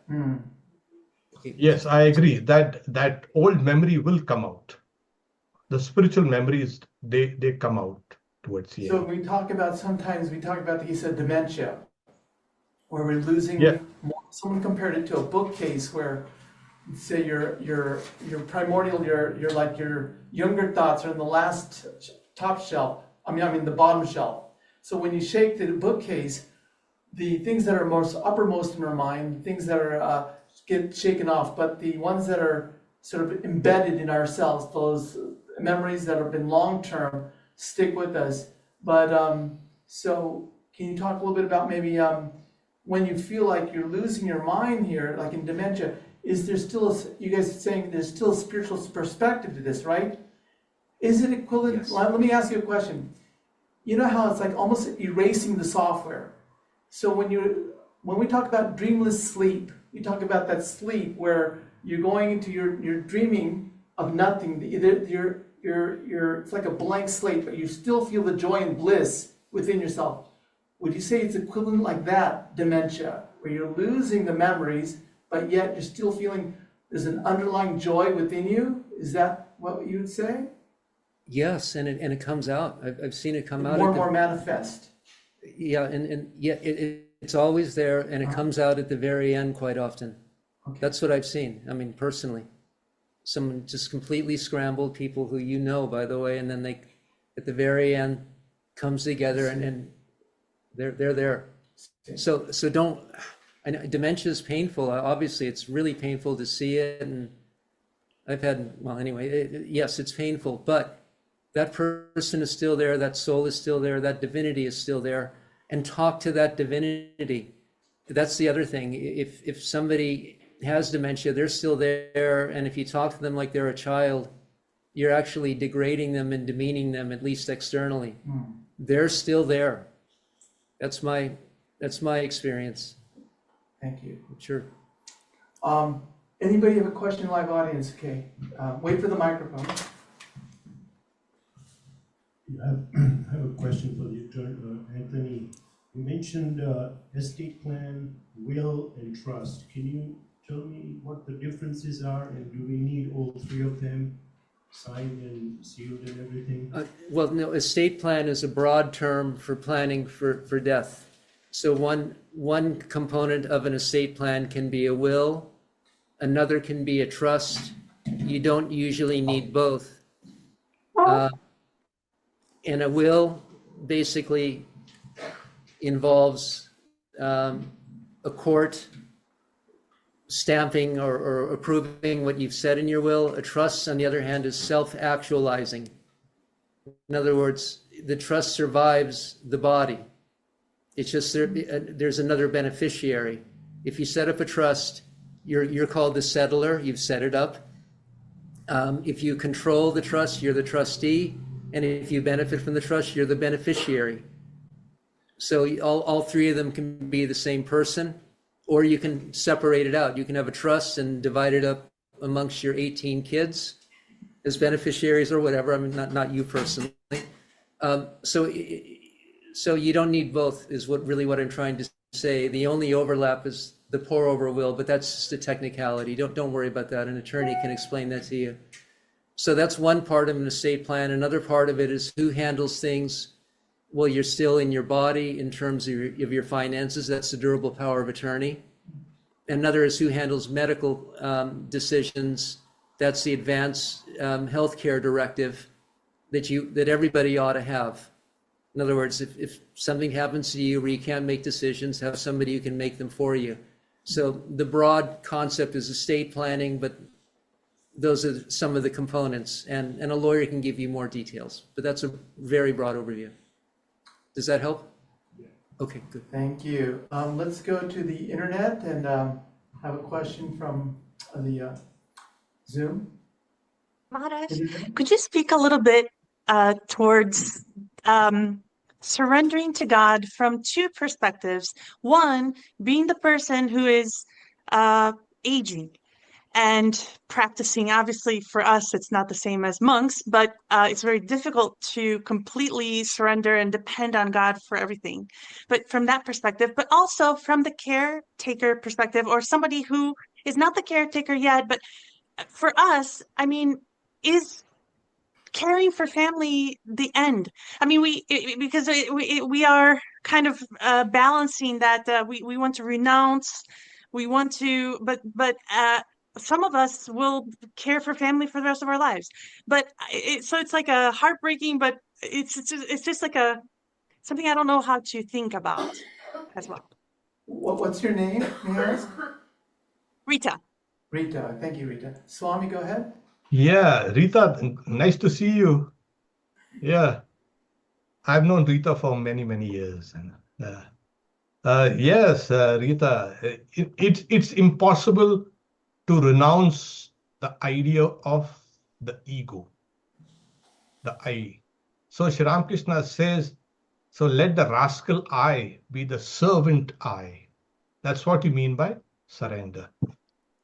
Now, this surrender does not come in a day. It's a very long process.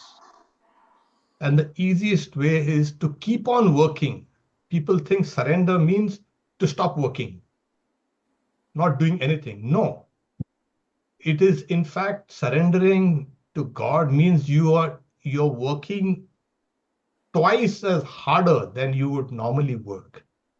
But you are surrendering the fruits of the work to God. Okay. Surrender, Girish goes when he was towards the very end, he says that Sri Ramakrishna says, no, okay, then you give me the power of attorney. So he says, at one point of time, your spiritual practices, that your sadhana comes to an end. But in giving the power of attorney to God, it's unending. So it's a continuous process. So we begin surrendering to God is surrendering the fruits of your work to God. Okay. Now that's a spiritual perspective, and that's very hard to do because you have to transform your sense of self, your ego, from the tamasic to the rajasic, and from the rajasic to the sattvic. It is only in the sattvic where you feel yes, I am surrendering the fruits of my work to God. That is the best ego, the best idea of self that you have to develop. Because in the tamasic and the rajasic ego, it's impossible to surrender. Impossible. The dynamics, the whole nature is against you. But when you become sattvic, then you feel, yes, I am surrendering the fruits of my work. Now, in the case of caring for others, why don't you take that as a spiritual practice? When you have to take care of some elder person, Sri Krishna says, try to see that divinity in the person whom you serve. That was the whole idea of a karma yoga. So your work will now have a spiritual, you can say, path and a spiritual orientation, a spiritual goal. So when you have to serve somebody, that is what it is. And for people who are being served, let them also feel that a person who is serving is divinity, an aspect of God, or I'm being helped by the divine itself. So then what happens, both the one who's served and one who's serving, they will see each other in a new light. That is what is surrender. Otherwise, when you go to the highest state of meditation where you renounce the idea of self, no, that's not done for 99% of the people.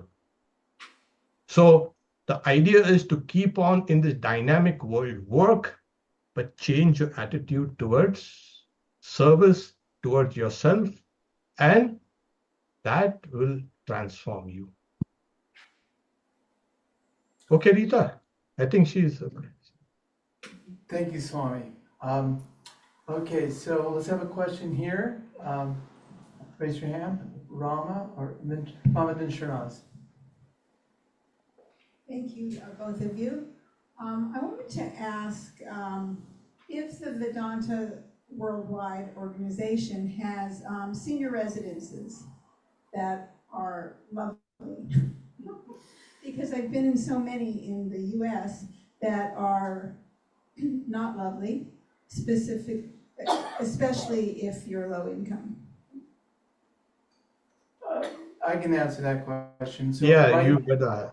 Yeah. In the US, we do not have any. I meant worldwide. Worldwide. So in India, as I understand, there are in Varanasi, there's a residence there that I believe that devotees can come and, as I understand, retire there. So it's limited housing there.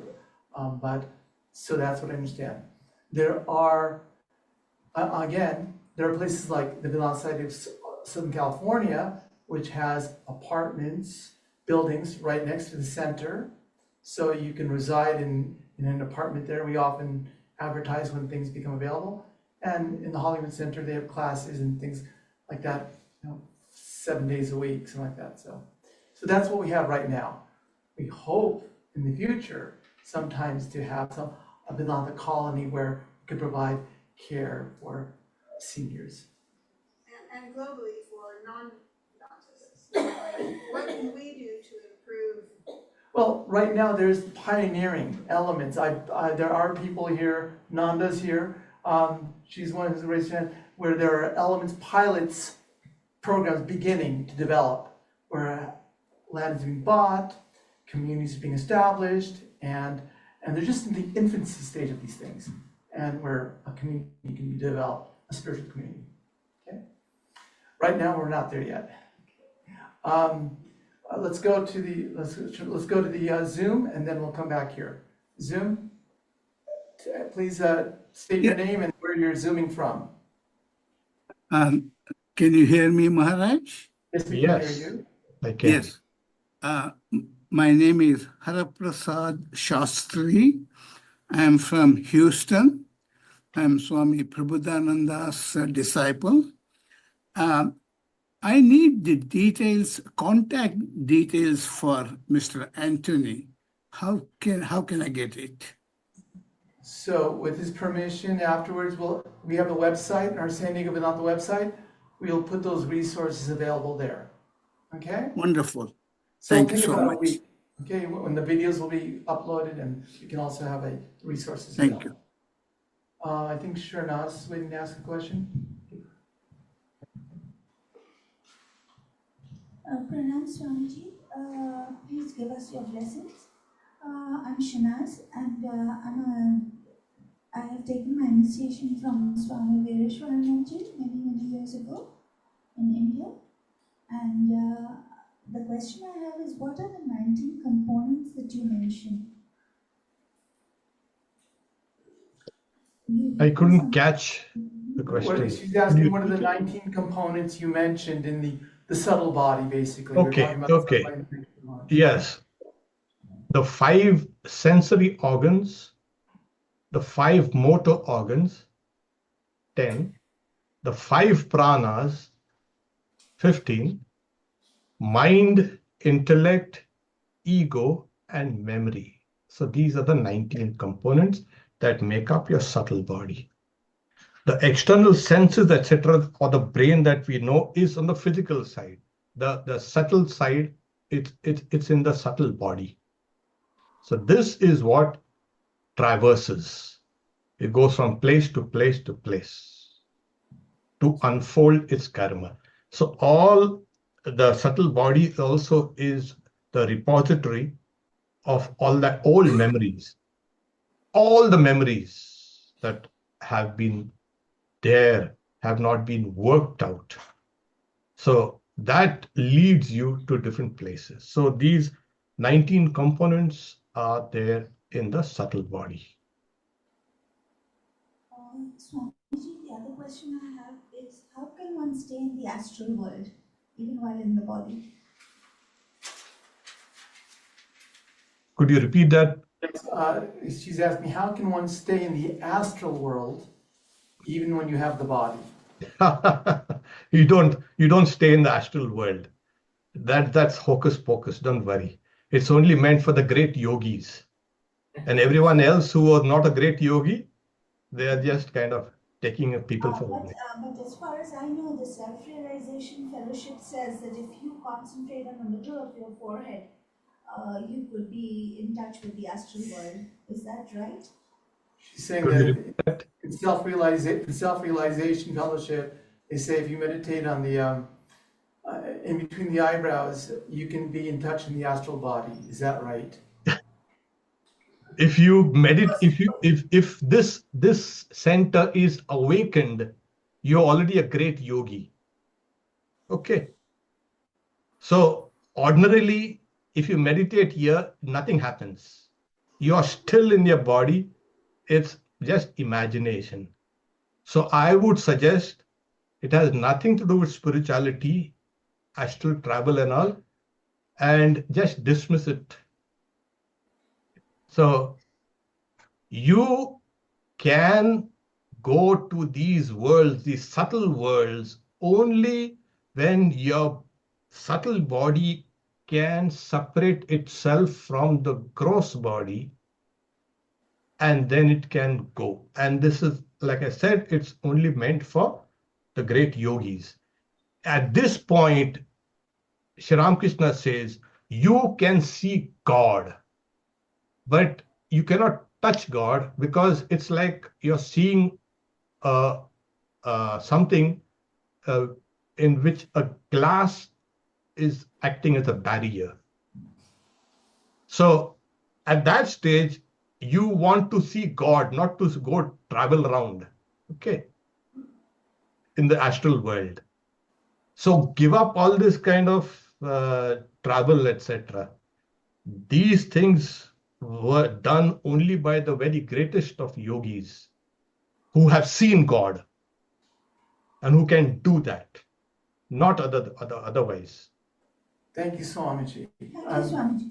So we'll have one last question. And so let's go ahead through Zoom. Let's get the last question here, and then we'll go on Swamiji, break. there is Sudha Rauji, can you unmute yourself, please? Sudhar, can you unmute yourself? I did. Okay, go ahead and ask your question. I have to ask Anthony that every time I go to a bank and open an account, they ask for beneficiary's name. I do give it, my brother's name, but they don't ask for the social security number. I was also told the banks cheat and they don't do it. Is that true? Generally, it's not true, and they don't ask for the beneficiary's social security number because you technically don't have the right to give it out, because technically it's that person's private information. So But I can give the address and the phone number. Oh, definitely, yes, and yes. And it's the same address as mine, but banks will definitely give the money, right? Most banks will. You can rely on banks generally. I don't want to talk about every bank, but generally they're reliable and honest, and that way the money passes outside of any probate or any trust. It just automatically happens. So what do my brothers show them? My death certificate? Yes. And then you should tell any beneficiaries of bank accounts that you've made them beneficiaries. Or you should leave that paperwork somewhere and say, look, if and when I leave my body and you're around, go under my bed and there's a strong box, and in that strong box there's a key to a safe deposit box at a bank or something like that. In other words, leave some breadcrumbs so they can find this information. Or I can leave a note. Sure, but make sure you leave the note somewhere where it doesn't get destroyed or lost, but the bank should try to track down the beneficiary, but it's better that the beneficiary knows to go to the bank and say, here's her death certificate, where's my money? It just makes it easier for everybody. Thank you. Okay. All right then. So what I heard about the banks cheating is not true.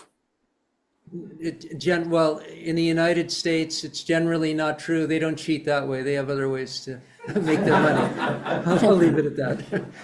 I want to thank you. Thank you. I want to thank Swami Satyamayananda and Anthony for their wonderful presentations. Thank you very much. And we will, as part of the program we have for Vedanta for aging population, for elderly care, we plan on doing monthly Zoom sessions. So we'll plan on inviting each one of our instructors for more in-depth conversations. So you can ask also if this is kind of like maybe just struck the surface and there's more things to unpack. So we hope to invite them in these monthly sessions and have them speak more in depth. Welcome back, everyone. So let's go ahead and begin the second half of our session. So now we're going to look at the medical aspect of aging gracefully. So today we have with us Dr. SHEILA Patel. Most of you are familiar with her. She's a regular speaker in our Vedanta Society. Dr. SHEILA Patel is a board-certified physician. She earned her MD at the University of Wisconsin Medical School.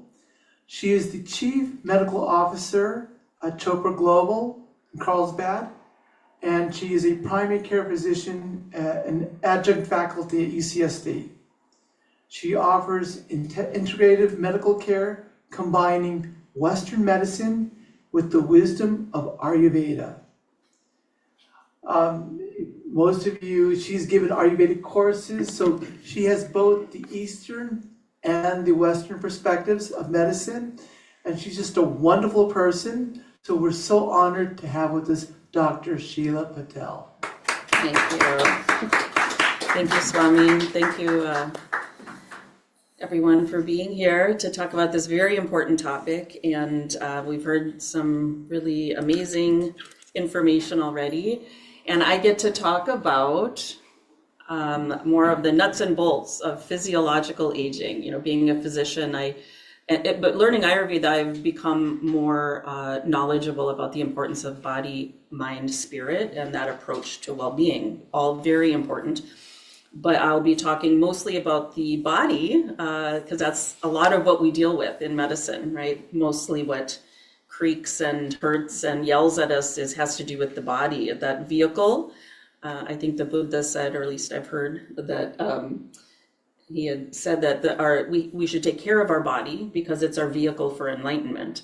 And so we can have all these aspirations, but just like I drove today to come here, if my car breaks down, we're frustrated, we're, stuck, we can't move forward in life. And so although there are ways to transcend that 100%, I think for most of us being in the world and having householder lives and duties, we can get a little stuck when our body is not working properly.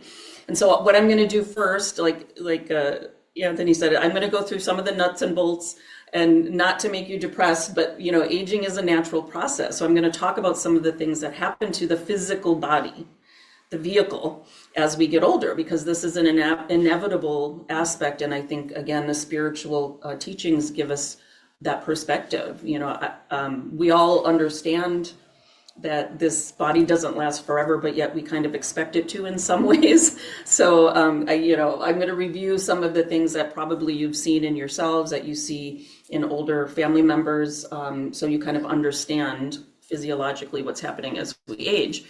And then the good news is there are things we can do to age in a healthy way. There's something called healthy aging. I'm not a fan of the term anti-aging. There's no such thing. But we can age in a healthy way. So I like to call it healthy aging. And so there are many things, and we're starting to recognize this and validate it through science. But actually, Ayurveda knew for thousands of years how we can take care of the body. In fact, there was a whole branch in Ayurveda called Rasayana that's really about healthy aging. How do we nourish our bodies so that our vehicle can function throughout life and we can fulfill our purpose. We can serve others. We can do all of the things we want to do in our life. So there's good news. There are things we can do, keeping in mind that inevitability of aging, the aging process. And, when you look at nature, we recognize that, plants don't live forever, trees, nothing, right? And so this is the physical and most material aspect of our being. It's how we traverse the world. And so we know there are other aspects, but, the physical body, again, life is timeless. The physical body has a birth and a death. And so in between that is this aging process. Yeah, it's amazing to me sometimes, I see a lot of people. I just realized I was in Wisconsin 2 weeks ago for my 30-year medical school reunion. So I was like, oh yeah, I guess I've been doing this for a while. And it's interesting. I see over and over and over, people will say, well, how could this happen? I've never had this before. And it's like, well, yeah, because our body is constantly changing. And again, we expect it not to. And that's kind of where we experience the rub. Okay, so let's talk about the science of aging. Of course, it is a natural process. It's called senescence. Throw some terms at you, but it's encoded in our DNA. Our DNA is actually programmed to have this natural cell death. Not just, again, one could say our body is constantly dying and being reborn in every moment, because there are cells that are, dying, like that's part of what they do, so that new cells can kind of, be produced inside of our gut, the surface of the eye, etc. There are places, our skin, the cells are constantly dying and being reproduced. So this is just a part of what's coded into our cells and our DNA. So again, it's a progressive process that involves changes in every organ system of the body, every organ. Body function becomes less efficient as we age. There is this thing called apoptosis. I like to teach new words, which is the normal process of cell death, again, genetically programmed into us. And then there's different terms that we use when we talk about aging. And this is kind of an important concept, because chronological age is, from the time you were born, whatever year that was, to now, that's time. That has to do with time. How long has this body been around? That's chronological age. That can be different than biological age. So there is something called premature aging, when we don't have healthy lifestyle practices and we don't take care of our body. So I could have a body chronologically of a 56-year-old, but biologically I could be like a 66-year-old, what we would expect with normal aging. But there is something, again, where we can reverse our biological age. That isn't just kind of a new age thing. It actually, I could also have the body of a 46-year-old. Now, I'm never going to have the body again of my 26-year-old self. So again, there's limitations to that, but biological age can be very different than chronological age. And this is when we take care of ourselves, we can, stay healthy longer. And then, of course, psychological age. We kind of talked about them. We talked about mind. Our mind age, our psychology can be different ages. So that's why oftentimes, the mind wakes up and feels like you're 35, and you look in the mirror or you get up and you're like, oh, I guess I'm not 35 anymore. Sometimes our mind is like a 3-year-old, right? And so psychological age is very, not dependent on this time. So Ayurveda, I always like to dabble, I drop a little bit. I can't get too much into a lot of details, but in Ayurveda, there's different concepts of how to stay healthy. And one of the concepts that's said is aging is a disease of dryness. And in fact, there are some studies that show that proper hydration can slow down aging. And so a lot of these things that were observed over time, we can, now some people study these things. And in fact, again, there's a concept in Ayurveda of doshas, or mind-body principles. These are physiological principles that happen in the body. And as we get older, we accumulate this physiology of vata dosha, which is air and space. So that's dryness. And so not just water, but in Ayurveda, we'll get to that when we talk about healthy aging and the things we can do. Oil is very important, oils. And that's why you see in Ayurvedic massage oil externally, healthy oils that are taken internally. And in fact, that does support a lot of our tissue, every tissue in our body.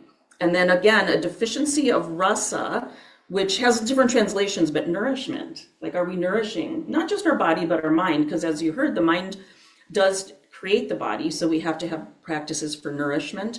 And then it's a deficiency of ojas, which is immune health. And as we know, that is something that does decline as we age, but we can support that immunity as much as we can. So, and then when we talk about longevity, this means a long duration of a life.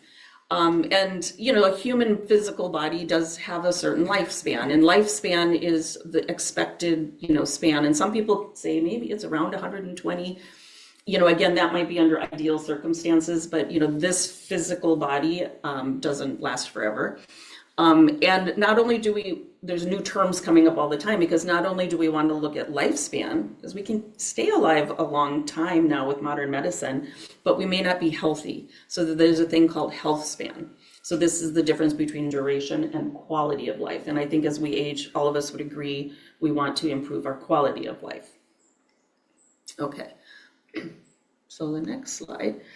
So I don't want to go too much again into disease, but this is something that happens as we get older. Pathogenesis is the term for pathos is chaos or the disease, and then genesis. So how does disease get created? So from the allopathic perspective, it's caused by many different mechanisms. There can be genetic abnormalities that show up, infections, damage to our cells from chemicals, radiation. There can be physical trauma, of course, and then degeneration. That's just normal with aging. So this is why we do see more disease as we get older. From an Ayurvedic perspective, again, it can be internal and external. There can be traumas and infections, things that come in from the outside. But from the inside, taking care of our body and our health, has to do with prana, which you heard about. I was glad Swami of course, because from a spiritual perspective, prana is life. And so that's why a lot of Ayurvedic practices, and you'll see the ones that are confirmed with science now, have a lot to do with prana in, increasing that flow of prana within us. Tejas or Agni, which is the fire, our fire. So this is our digestive fire we can support as we get older. It also has to do with the fire of digesting our life experience. So this is where our mind and our mental state is very important. And just having a fire for life, this, what you were hearing about, like passions. And then Ojas, it has to do with immunity. This is what keeps our immunity strong. So there can be imbalances of any of the physiological principles. I mentioned the doshas. Lack of quality sleep, movement, and food. So now everything we're hearing in lifestyle medicine was already said. Sleep, movement, food are this triad that's very important. And then, of course, in Ayurveda and yoga, afflictions of the mind, and our faulty thinking, this can lead to disease because the mind does create physiological effects on the body. So again, we need to address all of these things to stay healthy as we age.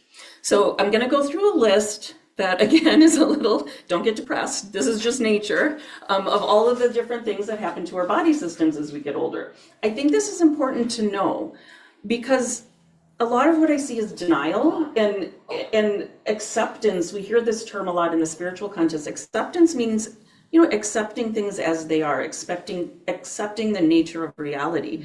And the nature of reality is that things do start declining in the physical body.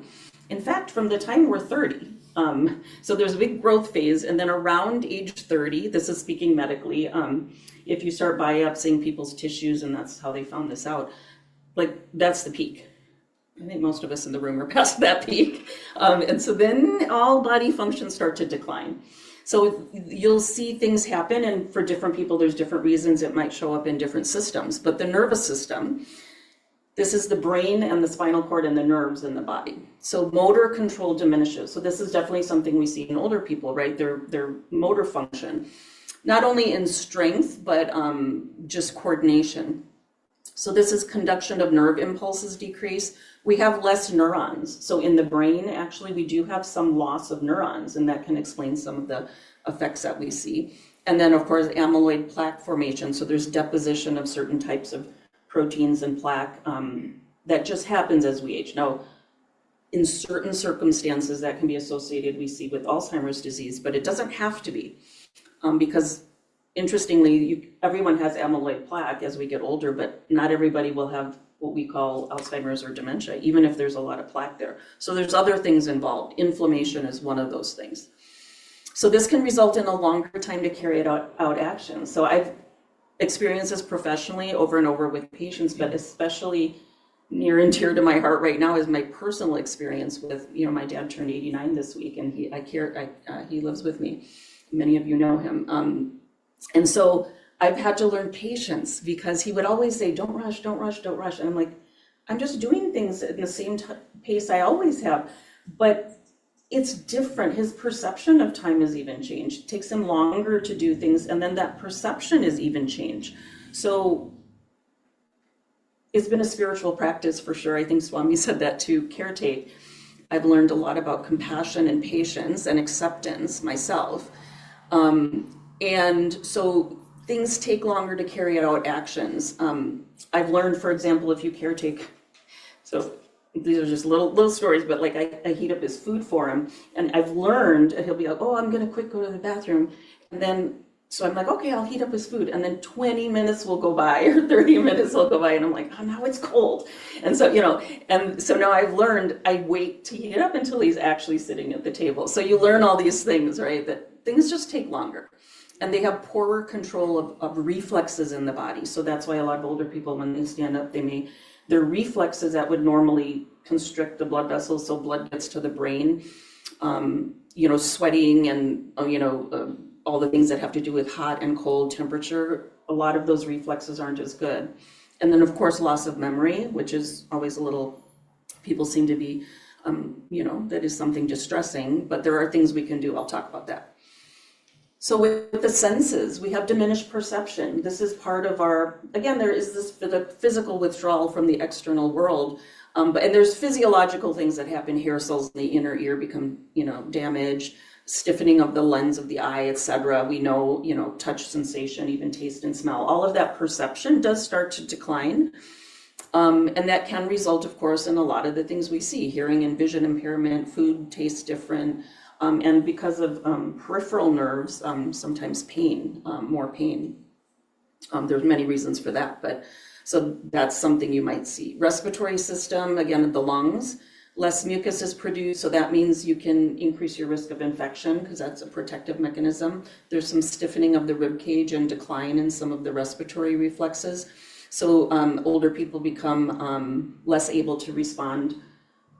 We have these reflexes again that where we quicken our breath or the breath slows down in response to physiological changes, and they're just not as able to respond to all those things. And a little reduced respiratory volume, which again, as you'll see, there are many things we can do to at least minimize a lot of these changes that I'm talking about right now. So the cardiovascular system, of course, stiffening of blood vessel walls that can lead to high blood pressure, reduction in cardiac function, which is the strength of the heart muscle. So the efficiency of pumping blood out is reduced. So that can lead in what people, you might have heard the terms congestive heart failure, and then of course rupturing of arteries. So there's, you know, a lot of things that can happen in that system. Endocrine system, this is our glands and our hormones. So there is a decline in a lot of digestive hormones from the pancreas, adrenals, which has to do with, you know, energy, etc. Many things in the body, thyroid function, and reduced melatonin from the pineal gland, which is why it's harder to sleep sometimes. So this can increase risk of diabetes, thyroid disease, weight issues, increased anxiety, and reduced resilience to stress. This can have to do with the adrenal gland. And then challenges with sleep, of course. Digestive system, many things happen, but you know, sometimes people can have a loss of teeth, and then of course how the gut moves is diminished, so food doesn't move through as easily. So we can see things like digestive issues, constipation, bloating, gas. We also have a decline in the liver mass, the mass of like the cells that are normally multiplying and dividing slows down.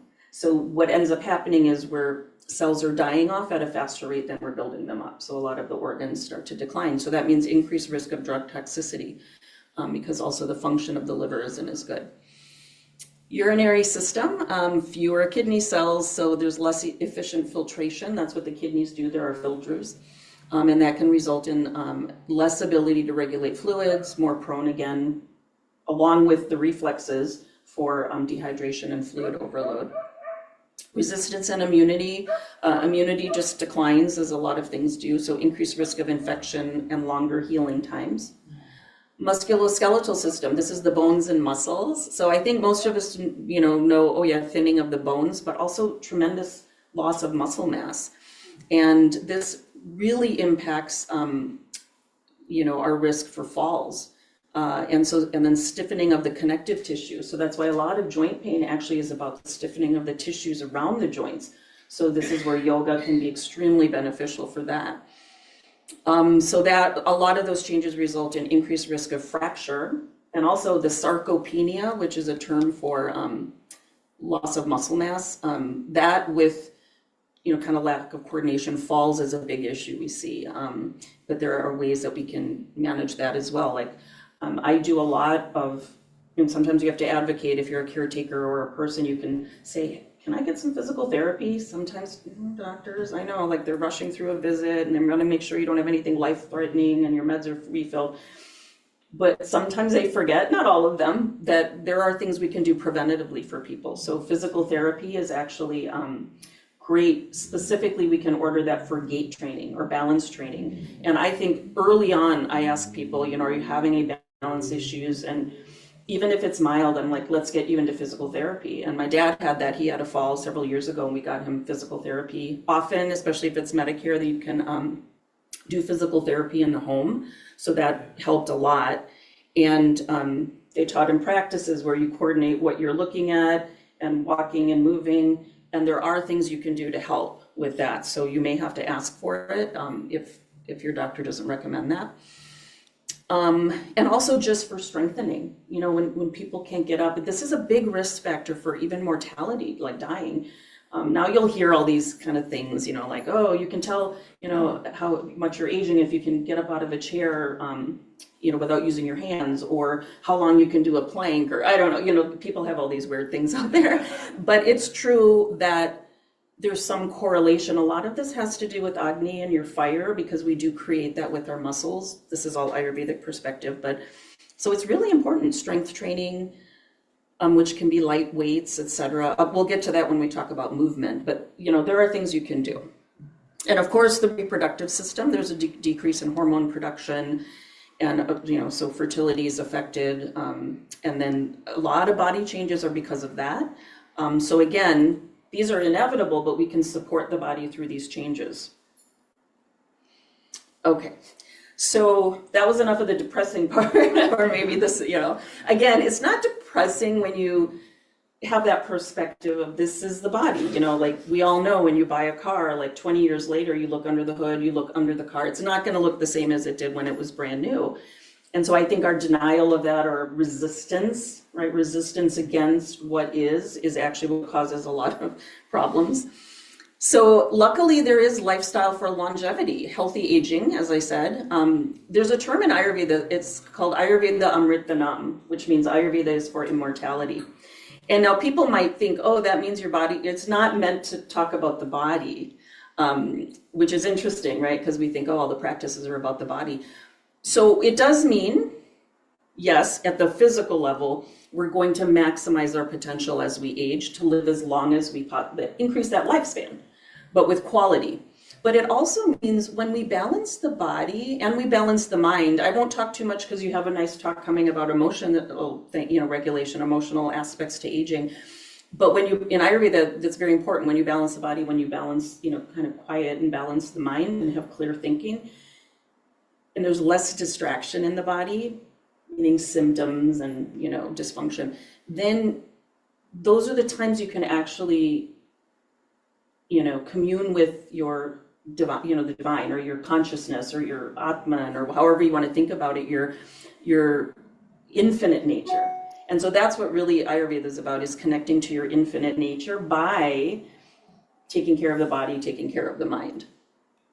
And it's really hard to bypass the fact that we have a body and we have a mind. And of course, I'm extremely, spiritual well-being is likely the most important, but in our day-to-day workings, we can't really bypass the fact that we do have to take care of our body, and we do have to think about how our mind, how am I managing my mind?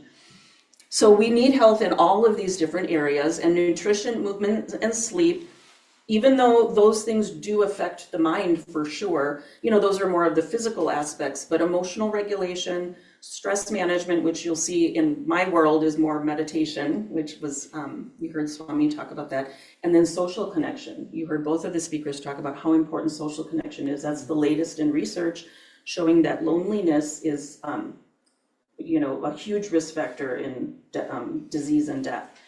And that social connection is very, very important. I think the current Surgeon General had, recently stated that loneliness was an epidemic and a public health, sort of issue. So I'm going to talk a little bit about each of those things, with, and then things you can do. That's the important thing, right? What can we do? So I did also mention here blue zones, because many of you probably have heard of the blue zones. There was a lot of research done, and there's different places around the world where people do seem to live not just long, but very healthy lives. So they kind of looked at what's common, among them, because there are differences, but what's common. So I kind of talk a little bit about that, along with, it's very much consistent with what Ayurveda has always said. So Blue Zone diet confirms, as does science, that a plant-based diet is definitely the best for the body. This gives us the most anti-inflammatories, and inflammation is related to really all chronic illness. So beans of all types, in South American countries, I think in one of the Blue Zone cities was in Costa Rica, it was, black beans, so that was a primary part of their diet. Lentils and pulses, a lot of in the Asian world, tofu, soybeans. So these are extremely good for us. High fiber, give us protein to build muscles, and low in the unhealthy fats and cholesterol. Nuts, whole grains, Mediterranean diet in some of the Blue Zone areas, like in the Mediterranean, olive oil was used, but actually all the plant-based oils can be used, and they have all different properties. And so in Ayurveda, oil, as I mentioned, internal ingestion of some oil in a healthy way is very good for aging. Lots of vegetables, fruits also, I guess I didn't put that on there, but fruits and vegetables. And then limiting meat, eggs, dairy. Those foods do, number one, you don't digest them as well typically as we get older, and meat especially can be inflammatory. Now, it doesn't mean you have to completely stop, but, limit. And of course, avoid highly processed foods. It was interesting, Swami had mentioned stop sugar, which is very, it is true. It's very, especially processed. Natural sweeteners are fine. Use honey, use some maple syrup, molasses, things that people used to use. This refined white sugar and white flour is very bad for us. Eat naturally, locally grown foods, natural and this has to do a lot with prana, especially whole foods have the most prana.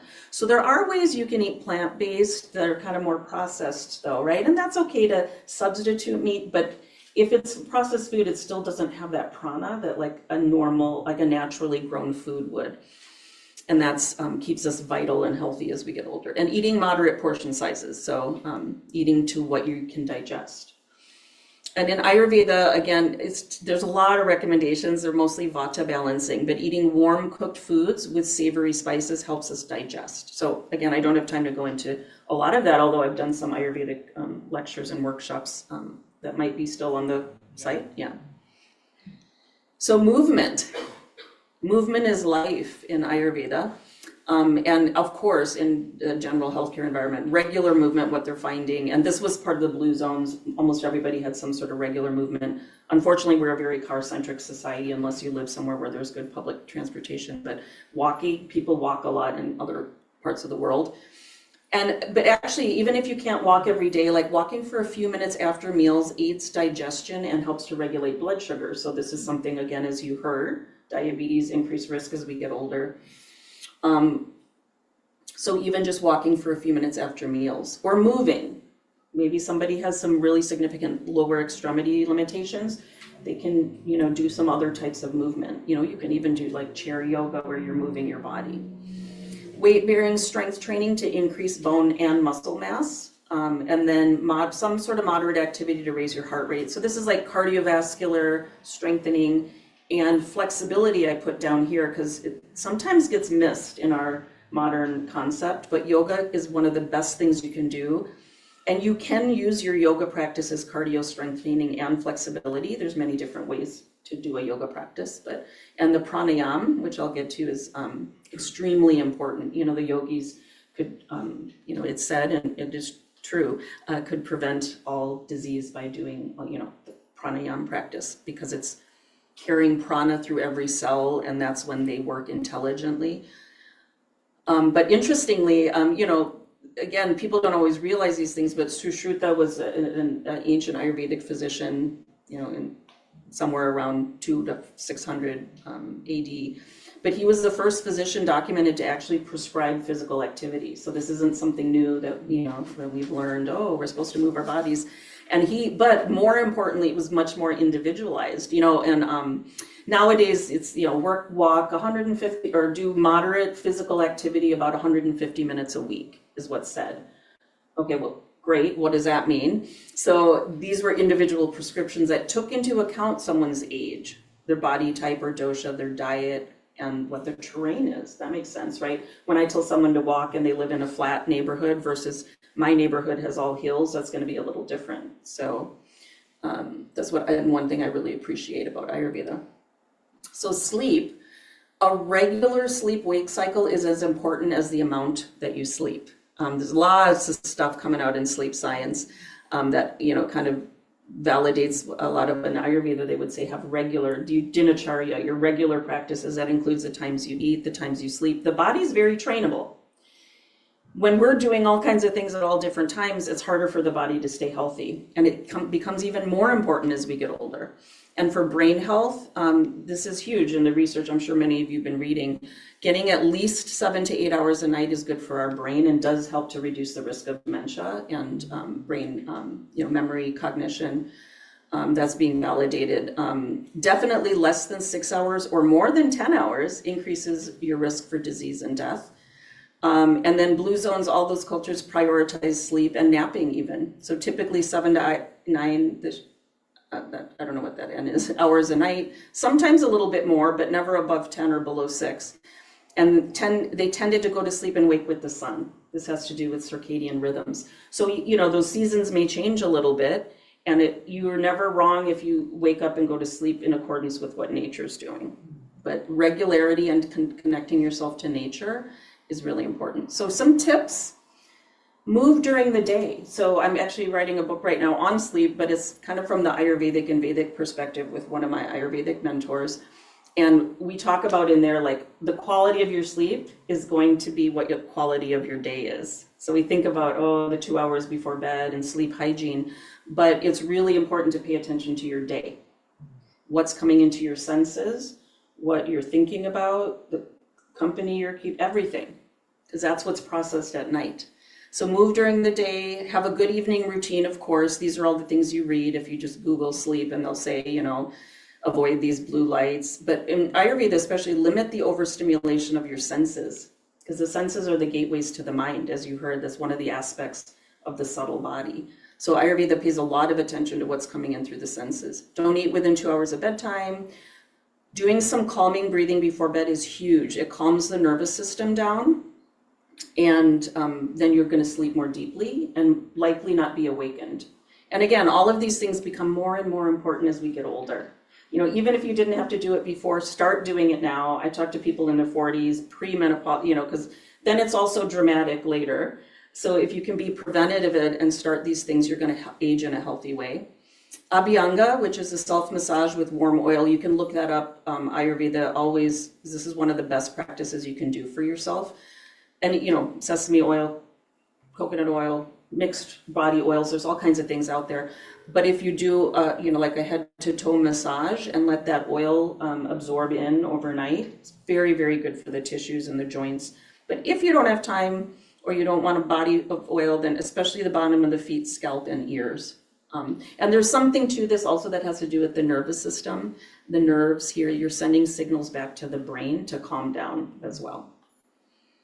Calming aromatherapy, again, very useful. Lots of studies on, especially, you know, lavender, rose, but there are many scents. If you don't like these smells, that sandalwood, you know, other vanilla, other grounding smells can help with sleep. And if congestion is an issue, you at night, you know, doing neti pot, there's lots of practices you can do to facilitate good sleep. Very important for aging. So of course, emotions and mental health is very important. And there are many aspects to emotions in the mind. You're going to hear something. So I spend too much time on this in the next lecture. Some terms we use in medicine and, you know, there's no straight on definitions of any of these things, but mental health is a broad term that includes how we think. So this has to do with reflection, contemplation, and spiritual practices. It's you know, controlling the intellect, right? You want clear thinking, the ability to process information, and then emotional health is more about our mood, our ability to manage and express our feelings. This is where a lot of people have issues, where we're taught to suppress our emotions, and this only comes out later. Improving mental and emotional health, so restorative sleep, we talked about. Emotional release processes, really important. Again, all of that just sits in the tissue if we don't process repressed anger, grief, sadness. You know, we want to be able to express our feelings and then move on. Stress management, which I'll talk about in a minute, connection. And so a lot of these things with mental health do tie in a little bit to spiritual health as well. So the main practice I teach for stress management, there's many things to do that induce the relaxation response in the body. It's to manage that stress of being a human, especially in our modern life. It seems like it's more stressful. So you can exercise, you can, you know, journal. There's lots of things in our contemporary, you know, sort of things that people hear. But meditation has such dramatic effects on aging, the effects of aging. It reduces the usual effects that we talked about on aging on the brain. It promotes neuroplasticity, so connections between our neurons start to break down. So this has all been well validated with science, so that can improve memory, our cognition, and our emotional regulation, and can also reduce our perception of pain, which is a big thing for people as we get older. And so, you know, along with other therapies and things, a meditation can be huge for that. Yoga, of course, there's lots of studies on yoga because it's not just the asana, it's not just physical, I'm stretching my joints. There's some amazing effects on the mind, improved volume of the hippocampus, which is associated with memory, and it calms down the nervous system, which by doing that, you're also reducing inflammation and all kinds of other things. Pranayama, also lots of studies calming the nervous system, improving that lung function, you know, that you know, you saw can diminish. And then a lot of other, you know, so getting stress management practices is really important. And a lot of stress management has to do with emotions. So managing emotions, that can include counseling, that can include spiritual counseling, or, you know, sort of health counseling. It can include many, many different practices that need to be managed. Okay, so, oh, did I miss connection? Oh, wait, let me just quickly, okay, close your eyes. Oh yeah, I think, yeah, connection is later. Okay, I have just a few more slides and then I'm done. But I love talking about this because, you know, especially in this context, because, you know, these are a lot of these spiritual practices have to do with calming the nervous system. So when we chant, when we do a vibrational pranayama, like Brahmari, like where you buzz like a bee, and then you're actually also pressing here, you're compressing one of the branches of the vagus nerve, which is what calms the nervous system. This is our parasympathetic nervous system. And ujjayi, where you vibrate in the back of your throat with a little constriction. So all of that and chanting and singing and humming actually calms down the nervous system. And when we do it in a group, you'll see it, like it actually promotes connection as well. So when we vibrate the throat or ears, we're toning this vagus nerve, which gives us a sense of calm. People with a higher vagal tone practice more compassionate behavior. And it is being used in medical ways. Unfortunately, instead of teaching people how to tone their vagus nerve, Medtronics or somebody has come up with a way to make money off of vagal nerve stimulators. But, you know, in the right setting, that might be necessary. So again, you can sing, breathe through your nose rather than your mouth. This is why a lot of pranayama is through your nose. That increases vagal tone. Singing, humming, chanting, laughing, gargling.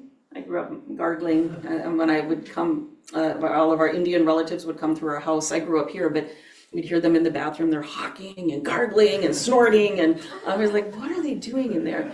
And a lot of it was to physically take care of the body, but there's like really a lot of depth to a lot of these practices. Self-massage, as I mentioned, also tones the vagus nerve, especially the ears and the neck area. Okay, so the last one is connection. So this is again in the blue zones, social connection, huge, and now we're learning in science, very important as we age. So one thing is shared meals. Almost all those cultures have shared meals. Social, this is why again, like visiting people, if somebody needs to be in a care home, they do try to, you know, sometimes in some places they have shared meals, but if not, like the person's just eating alone, maybe that's a time you could visit your loved one or, you know, bring them home if you can a couple times a week for a shared meal, that connection. It doesn't have to be like, oh, we're talking about our deepest things, like just being with somebody is helpful. Social circles that support healthy behavior, again, who you're around, that high prana. I think Swami had said something about people that have a lot of prana, high prana, you're gonna take that into. Friendship and social connections provide intellectual stimulation as well, and then emotional support. We talked about loneliness. Also, connection can create a purpose. So you heard about purpose and like having that passion and finding something that you can, you know, put your attention towards. So that actually helps, you know, with some of the physical issues. So sometimes volunteering, you know, helping somebody else, a sense of purpose. And as the question was valid, we do want to do those things, but as you can see, we also want to balance our self-care because, you know, otherwise it's a distraction. We're just distracting ourselves, right? So if you're taking care of yourself, think about that as a spiritual practice, then you're able to provide this service without, you know, because we're the divine also, we should be taking care of ourselves. And it can include, what was the last thing? It can include feeling a connection to nature or a divine or higher self. So worship, you know, prayer, but it doesn't have to be, you know, this is, of course, in a spiritual context here, more than likely, but there's also kinds of esoteric, you know, like connecting to a higher self, connecting to nature can be very, you know, you can have a sense of connection that doesn't have to involve, oh, I'm going to play bingo or whatever it is. Some people, that's where they find connection. It's just something about getting out of the separate self, right? That I'm not this separate self. I'm actually connected to something greater than that. And so, you know, hopefully, again, that was a very quick overview, but, you know, how you live now will affect how you age and how you feel later on. And, you know, I do think when you're addressing emotions, which you'll hear about, and, you know, staying balanced and staying in a spiritual perspective, then when you are filling out paperwork and you're doing all the legal things and planning ahead, I see a lot of denial, like I said, just Medicare, of course, it's one of our quality measures. So they're have you talked to someone about advance directives and do they have one on file? But 90% of people, when we talk about it, I'll bring that in later, and they just don't want to think about it. I don't know why. Like, we have a very significant aspect to like denial. I see that in the West a lot, maybe relative to other cultures, but and I think we fear it. But we don't have to, right? And I think a lot of that has to do with how balanced we are. And, again, this is where spiritual well-being can help a lot. We're not afraid to sit down and think about, getting older and passing, because we understand that we're so much more than that. So I'd highly encourage all of you to, have your loved ones fill out their paperwork. If it's you, do it. I like what Anthony said. It's actually an act of love for the people you're leaving behind, and for yourself, because it can make life a lot easier. It's if we let go of that need to control, it's actually so much easier to let someone else handle things if you trust them, right? And you can just be a little more free and at peace. So I'll stop there, and I think I went over time, but I don't know when we actually started, but yeah. So thank you. Yeah. I'll take questions later. Yeah.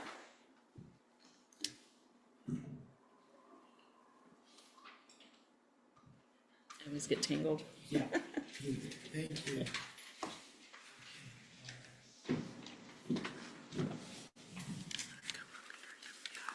Okay. This one. Okay. This is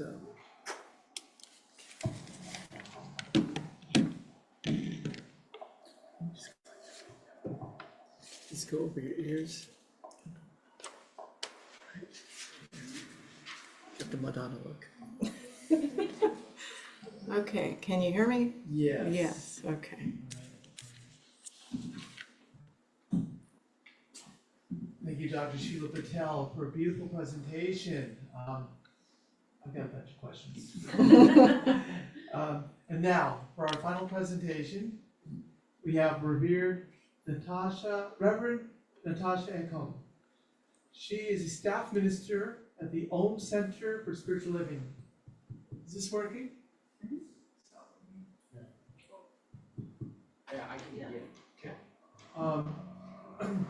She's part of the religious science, which is a metaphysical spiritual philosophy, which is part of the New Thought movement. Reverend Eckholm also serves as an interfaith palliative care chaplain at UC San Diego Health, where she works with seriously ill patients and their families as they navigate their journey through illness and life. She's happened to be, actually, when I first started the training, she was in my training courses, and she's helped me considerably a lot. And it's just so great to see her now as a staff chaplain at UCSD. She works in La Jolla? I work in all the locations. Okay. She works in all the like La Jolla, all the UCSD hospitals. And so we're just honored to have her. And you'll hear about the emotional aspect of aging. Reverend NATASHA Eckholm. Thank you, Swami.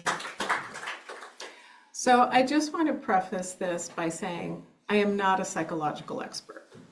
So what I'm gonna share with you today is a combination of some of the thinkers that I most resonate with, and my own observations and experiences, both as a caregiver personally with my family and friends, as well as professionally in the context of chaplaincy and pastoral care.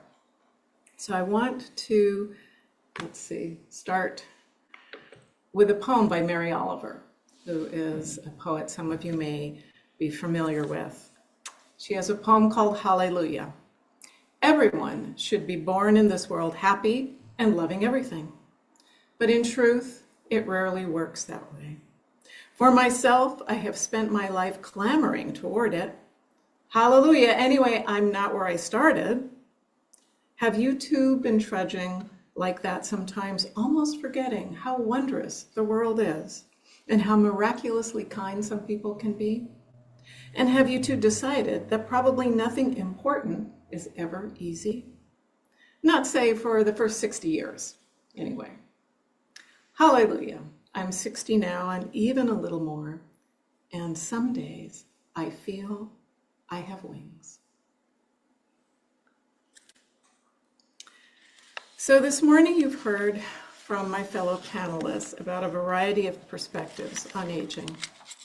And when I began to prepare for this panel, I visited the writings of some of the different writers whose work I enjoy and find meaningful. People like Carl Jung, Ursula K. Le Guin, and Nora Ephron, as well as Mary Oliver, who I just shared with you.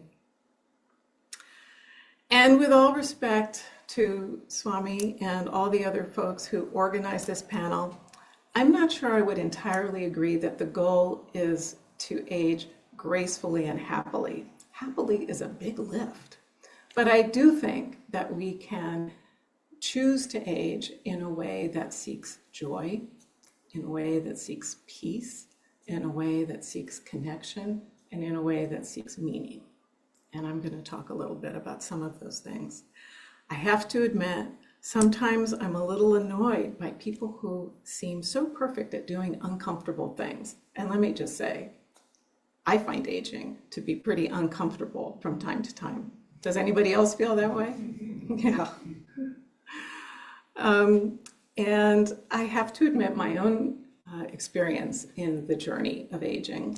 When I first posted the flyer for today's presentation on my Facebook feed, my brother immediately responded that it was his impression that I was going into aging, kicking and screaming. What was I doing talking about aging gracefully and happily? So you can always count on your younger brother to bug you, right?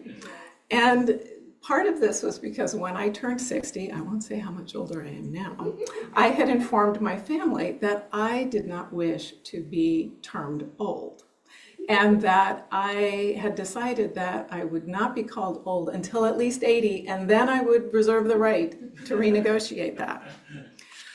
And kind of jokingly, I've adopted the term vintage, because I observed, of course, that when we say things are old, we're often devaluing them, but vintage has value. So I'm happy to be vintage, even if vintage means that my body is now like an antique Alfa Romeo that requires constant tinkering and for which the original parts are no longer available. But hey, that's vintage. So, as we've heard our other speakers mention today, we have at least 3 universal experiences. We are born, we age, and we die. Right? Everybody on the planet will have those experiences and has since the beginning of whenever humanity arrived. It's a little daunting to think about 13.8 billion years, but however long that might be. And our faith traditions may vary in how they make sense of these events, but so far, however we are making sense of them, we can rely on our faith, our beliefs, our philosophy to help guide us through. And I would also say, whoever we choose to surround ourselves with, whether our family, our friends, our spiritual community, and others. So today I want to share with you some ideas about the emotional tests of aging as conceptualized by the Swiss psychoanalyst Carl Jung and others. So Jung proposed that we consider the image of the sun traveling across the sky as a metaphor for life. So birth is akin to the sunrise, right? As our light lifts out of a kind of dark collective unconscious. That's the individual consciousness that's rising into the light. And our youth is that experience. Oops, did I hit the wrong thing? No, they're fixing that. Oh, okay. Yeah, you.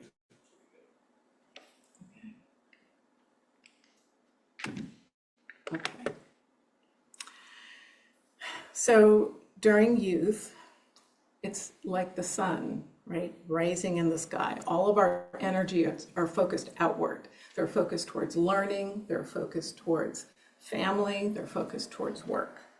And at the midpoint of life, wherever we might put that, whether it's 30, as Dr. Patel said, kind of physiologically, or perhaps a little later for some of us, that's when we're kind of reaching the apex, right? The high point of what we're going to experience, especially, probably from a kind of professional standpoint. And then we enter the afternoon. And in the afternoon of life, that's what we're going to talk about this morning or this afternoon, right? So Jung believed that in the morning, as I said, you look outside for meaning, right? You have a focus on the body, on achievement, on a way to make your mark in the world. And while some people may say there's not that much to look forward to in the latter part of life, right?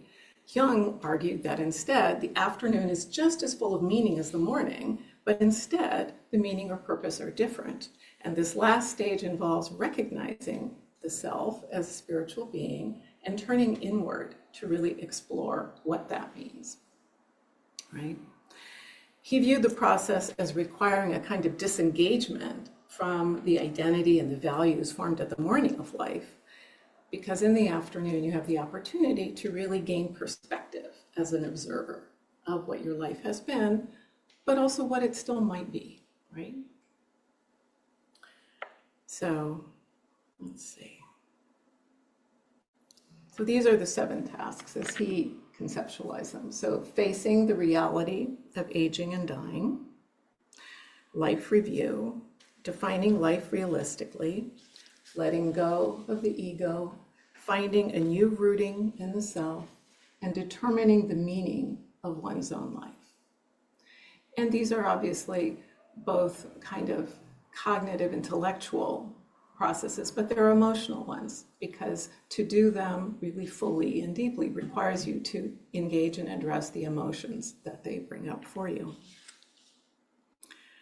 So that means that in this afternoon of life, we have that opportunity to explore our own understanding of ourselves and the meaning and purpose of life, and to be curious about our feelings, what we've learned so far, what there still is to learn. Jung said, what we don't bring to consciousness becomes our fate, which I think is a really interesting idea. What we leave kind of underneath is still operating. And as Dr. Patel mentioned, that mind-body connection, we are constant, our body is fulfilling our beliefs, right? And if we're not aware of them, we don't have the choice to decide to change them, right? If we believe that age must be difficult and painful, then it is more than likely that it will be more so. And it doesn't mean we can avoid all difficulty and all discomfort and pain, but we have other things we can choose to think about. Okay. So we all know that there are physical changes that we have to face eventually. And for most of us, that will involve some degree of loss of physical functionality or of cognitive capacities. We all know that we're going to die some days, and none of us knows what that experience will be during or after, though we may have faith and belief to guide us. I've been present at the deaths of several people, including my parents, and I would say that from my experience and observation, what people believe really can have a very profound impact on what their end-of-life experience is like. It is natural, it is a part of our humanness to feel fear of change, of death, of the unknown. It is natural to feel anger and frustration about change and about illness. It's natural to feel grief as we experience change, and especially as losses occur. I think we don't always allow for space to really talk about the impact of grief. And of course, we understand that we experience grief when we lose loved ones. We don't often think about losing functionality as a space for grief, right? I can no longer walk as far as I used to. I no longer have the strength to lift things up. I can no longer engage in sports that I loved. I can't speak as easily see as clearly, hear as well. These are all kinds of losses that people experience grief about, but often don't speak that grief, right? Because they don't want to call attention to it, either to themselves or to others, right? But the way that we process our feelings really is to allow ourselves to experience them, to name them, to feel them, and then to consider how we can release them. Sometimes we're afraid to feel things because we're afraid we'll get stuck there and we won't be able to move forward. But the irony is that it's really almost the opposite. It's by allowing ourselves to feel that then we can make a choice to release it. And there are lots of resources to help us do that if we're struggling to do it ourselves, right? We can speak with a therapist, we can speak with a spiritual guide, we can be in community with other people who can share their experiences with us and be present for us as we share our feelings with them. Those are all ways that we can work towards processing this. Viktor Frankl was a psychotherapist, psychoanalyst, who created a school called logotherapy, which was a search for meaning. And he's well known for a book he wrote called Man's Search for Meaning. He's a man who suffered very profound losses in his life. He's a Holocaust survivor, and he lost much of his family. And he wrote, between the stimulus and the response, there is a space. And in that space lies our freedom and our power to choose our responses. In our response lies our growth and our freedom. And so I see that as a really profound aspect of our emotional power, but also our emotional work, is to become aware of that pause, right? And our choice in that pause, right? Naturally, we feel a sadness when certain things happen. But we can think about, okay, I feel sad, this is why, and now this is how I'm going to respond to that. We are not locked into a specific response just because we have certain feelings. So here's some good news. Some recent NIH-funded studies indicate that in contrast to decline associated with physical and cognitive aging, emotional aging appears to benefit from age. Yay, something that we benefit from. So shifts in cognitive processing of emotional stimuli and enhanced emotional motivation and emotional competence likely contribute to these improvements. So it looks like we might have some more resources than we imagine to cope with our feelings and process them. So I think this is where the sort of wisdom part of age comes in. And we're always glad to hear that that's scientifically validated, even if we already knew it anyway. So what are some of the steps? Jung suggested that life review is a really important place to start. He said, an ever-deepening self-awareness seems to me probably essential for the continuation of a truly meaningful life at any age, no matter how uncomfortable this self-knowledge may be. Nothing is more ridiculous or unsuitable as older people who act as if they were still young, because they even lose their dignity, the only privilege of age. So everything is revealed in self-knowledge, what it is, what's intended, and about what and for what one lives. So yes, of course, journaling, one mechanism for reviewing your life, for thinking about it, but there are so many different things and so many questions to be asking, right? We can begin with reflecting on what have you dreamed, experienced, and accomplished? What is still left that you are thinking about, right? What was important to you when you were younger? Are other things more important now? What is important to you today? Are there other things you would like to explore and experience now that you have not yet experienced? And if not, what's getting in your way? What choices can you make about navigating that? Part of this may require being willing to get uncomfortable. How many people like getting uncomfortable? Not too many. That's our humanness showing up again, isn't it? right? But we can navigate this again with professionals and with each other in community. And I think that's what's so great about a community like this organization or the community that I belong to, is that there are people there who are interested in thinking and talking about those things. And that can be helpful both in the practicalities of what it is that you're exploring, but also just in the emotional experience, right? Okay. Defining life realistically. Now this one is really challenging. What is being realistic? So, our ideas of what is realistic are continually changing, and of course they vary from person to person. This is an image of a woman named Julia Hawkins, whose nickname was Hurricane. At the age of 100, she decided to take up running. And this is her at the age of 101, setting a record in the 100-yard dash at the Senior Olympics. And she set multiple records in her age group for several years. This was in 2017. She just died this year, a few weeks ago. Now, I'm not suggesting that we all need to take up competitive running at the age of 100. But what I am suggesting is that so many things are possible at any point in time, at any point in life, that we might not imagine.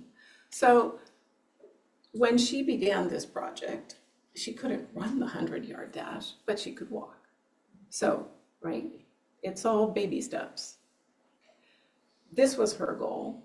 Yours may be different. Maybe it's to grow an amazing rose. Maybe it's to draw. Maybe it's to sing. Maybe it's to play an instrument. Whatever it might be. Each person has to determine what is realistic. I'm putting that in air quotes because there is no realistic, however much people may want to tell you that we all have a realistic. And, you know, I've heard that myself from others. Oh, that's not realistic. Well, maybe not for them. It doesn't mean it's not realistic for you, or that there isn't a way for you to find a way to do it. It may not look exactly like what you first imagined. If your realistic goal is to travel around the world, but you don't have the funds to do that, maybe that's not going to happen in exactly that form.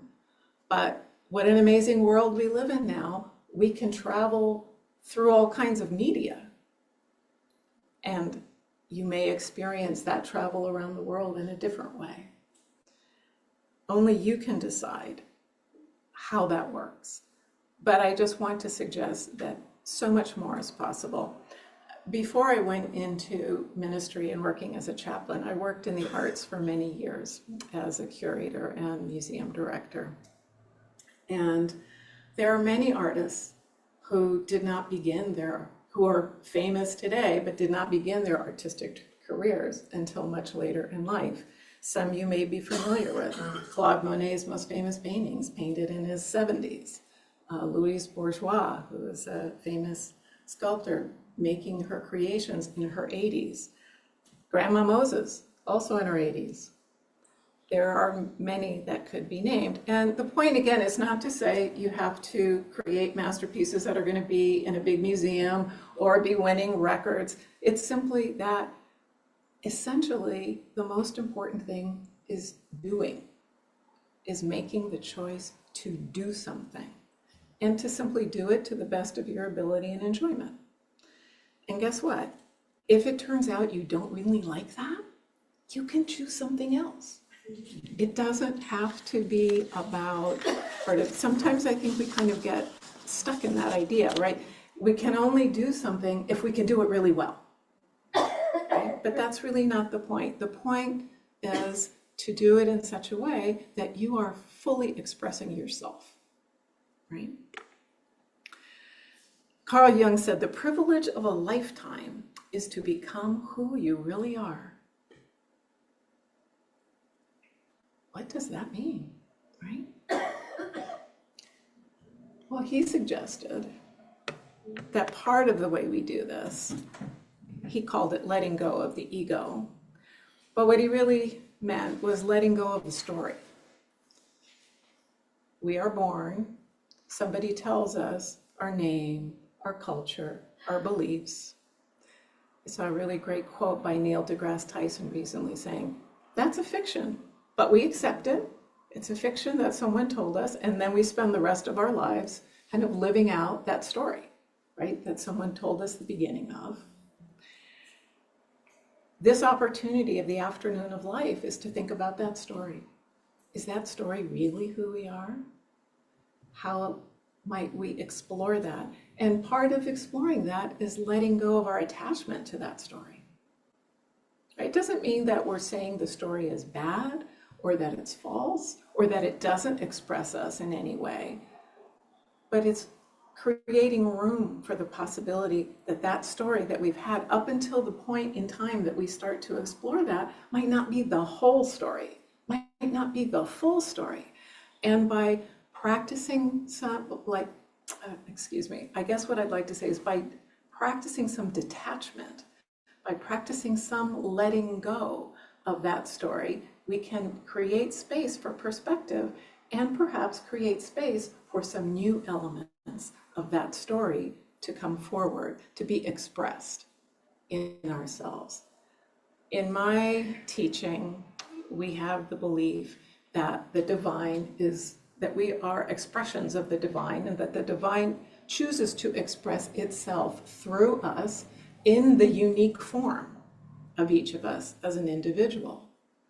And so part of the experience of life is to create the space for that form to really fully emerge without being constrained by culture and social belief and the tribes that we come from, right? When we are not looking, when we're always looking back, right? When we're always attached to that story, we can't be fully present in the moment, and we can't move easily into the future, right?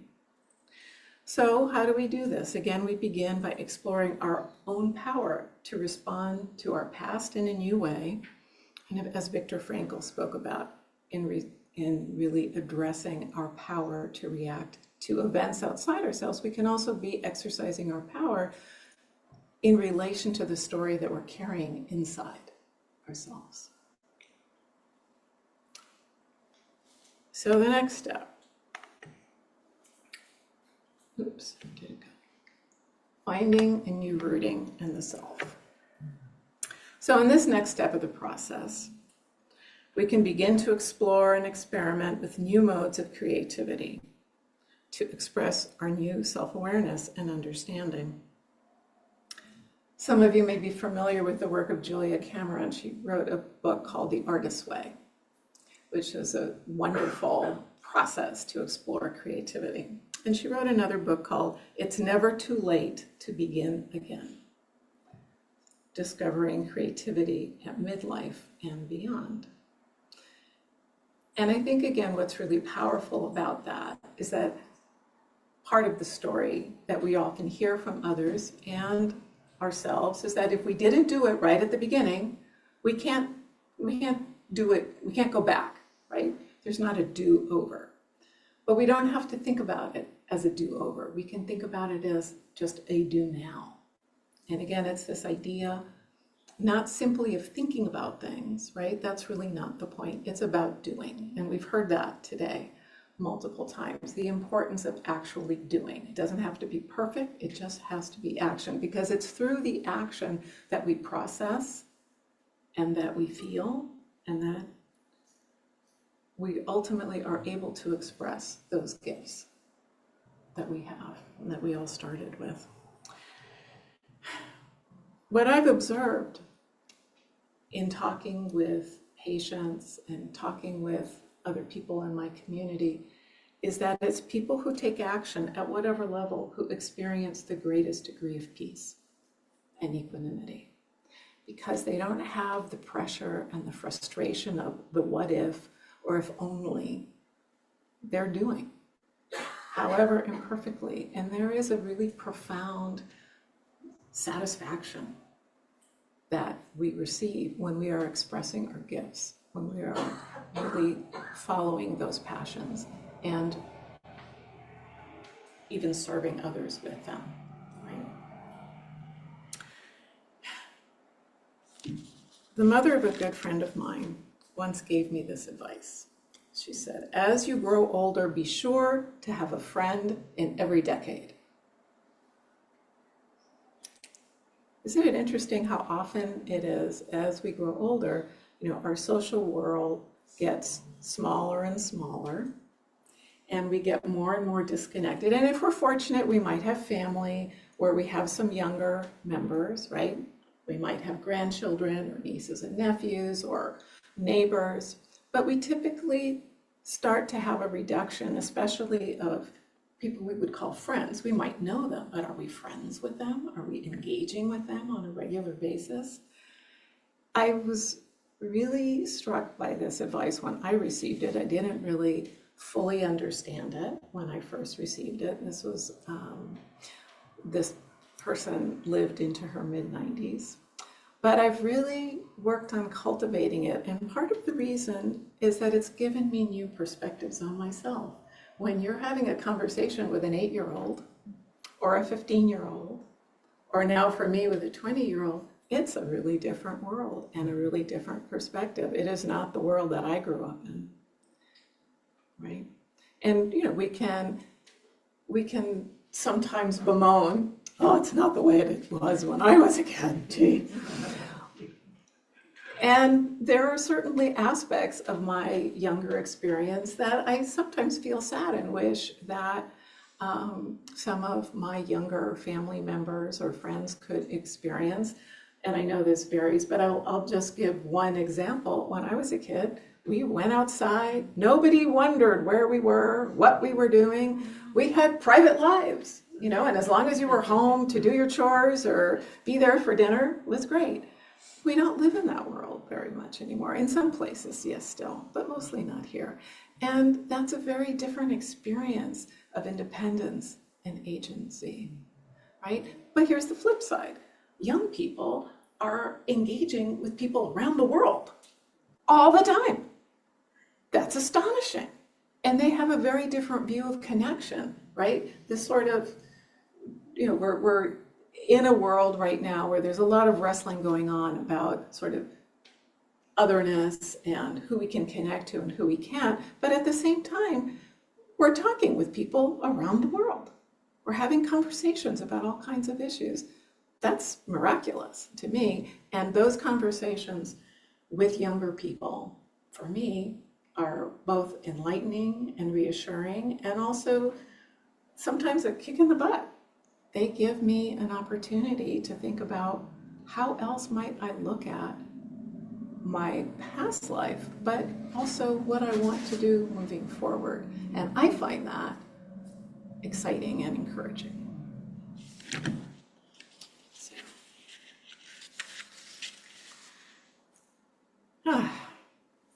So where does this take us? Well, one of the places, and keep in mind, I'm presenting this in a very linear way. This is not a linear process, right? We're engaged with all of the different parts. So Jung believed that the purpose of life ultimately is to discover and fulfill our potential. And he called this process self-realization. All of these tasks that he put on this list were meant to help us think about how to identify and explore that potential, which is both a process and a destination that is unique for every person.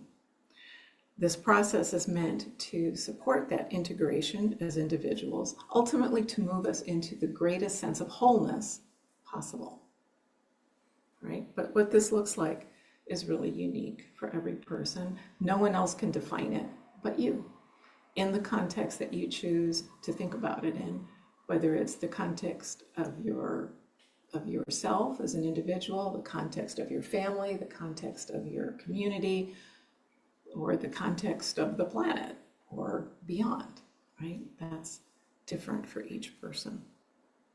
But that's the ultimate goal from his standpoint.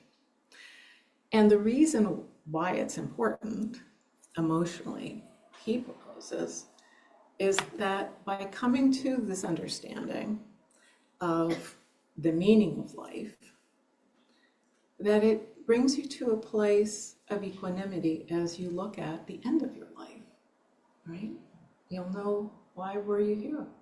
What was the point?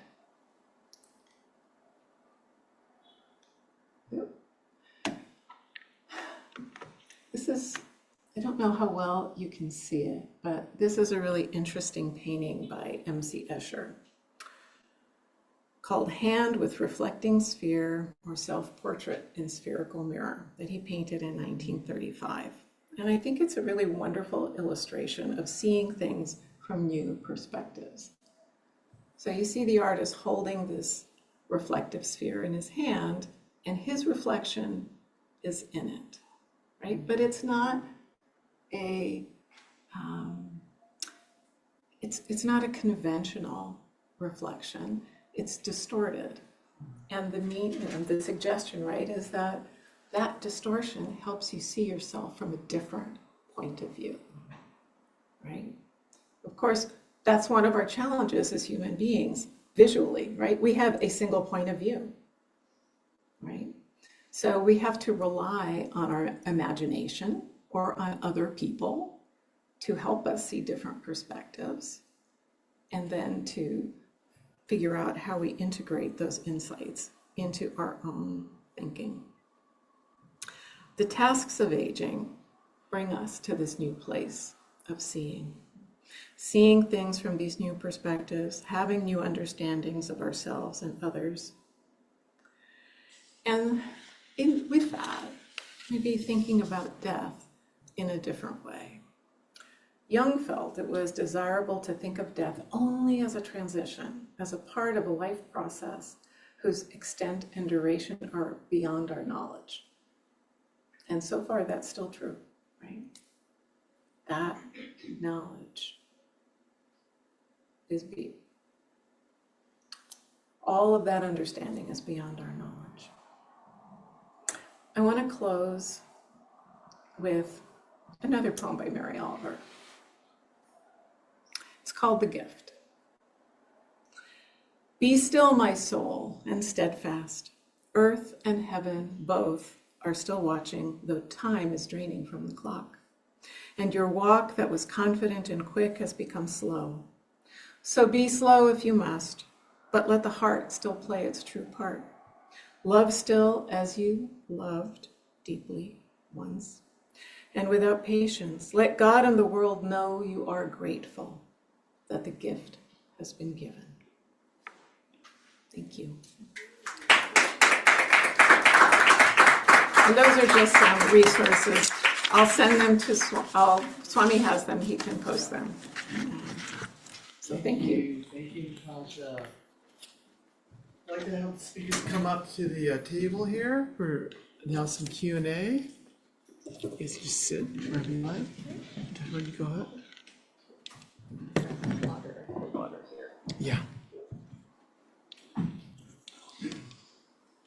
So I'd like to have you guys gather your thoughts about what you'd like to ask from the Zoom audience as well as the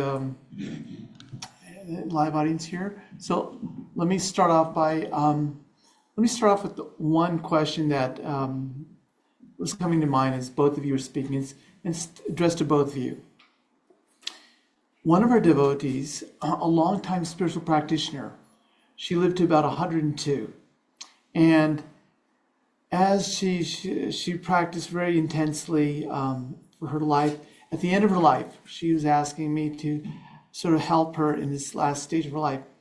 She was telling me that at this end, things started unraveling in her mind. So her childhood experience, her different experiences starting to unravel to her conscious mind. And she was asking, like, after all these years of practices, I was trying to think of the divine, but then these negative experiences are slowly coming up and sort of haunting over me. And first question, why is this happening? Second question is, what should I do in these moments when these negative thoughts start to appear? Would you like to start with that? Yeah. Let me just double check, make sure it's on. Yeah. All right, let's see what's going on here.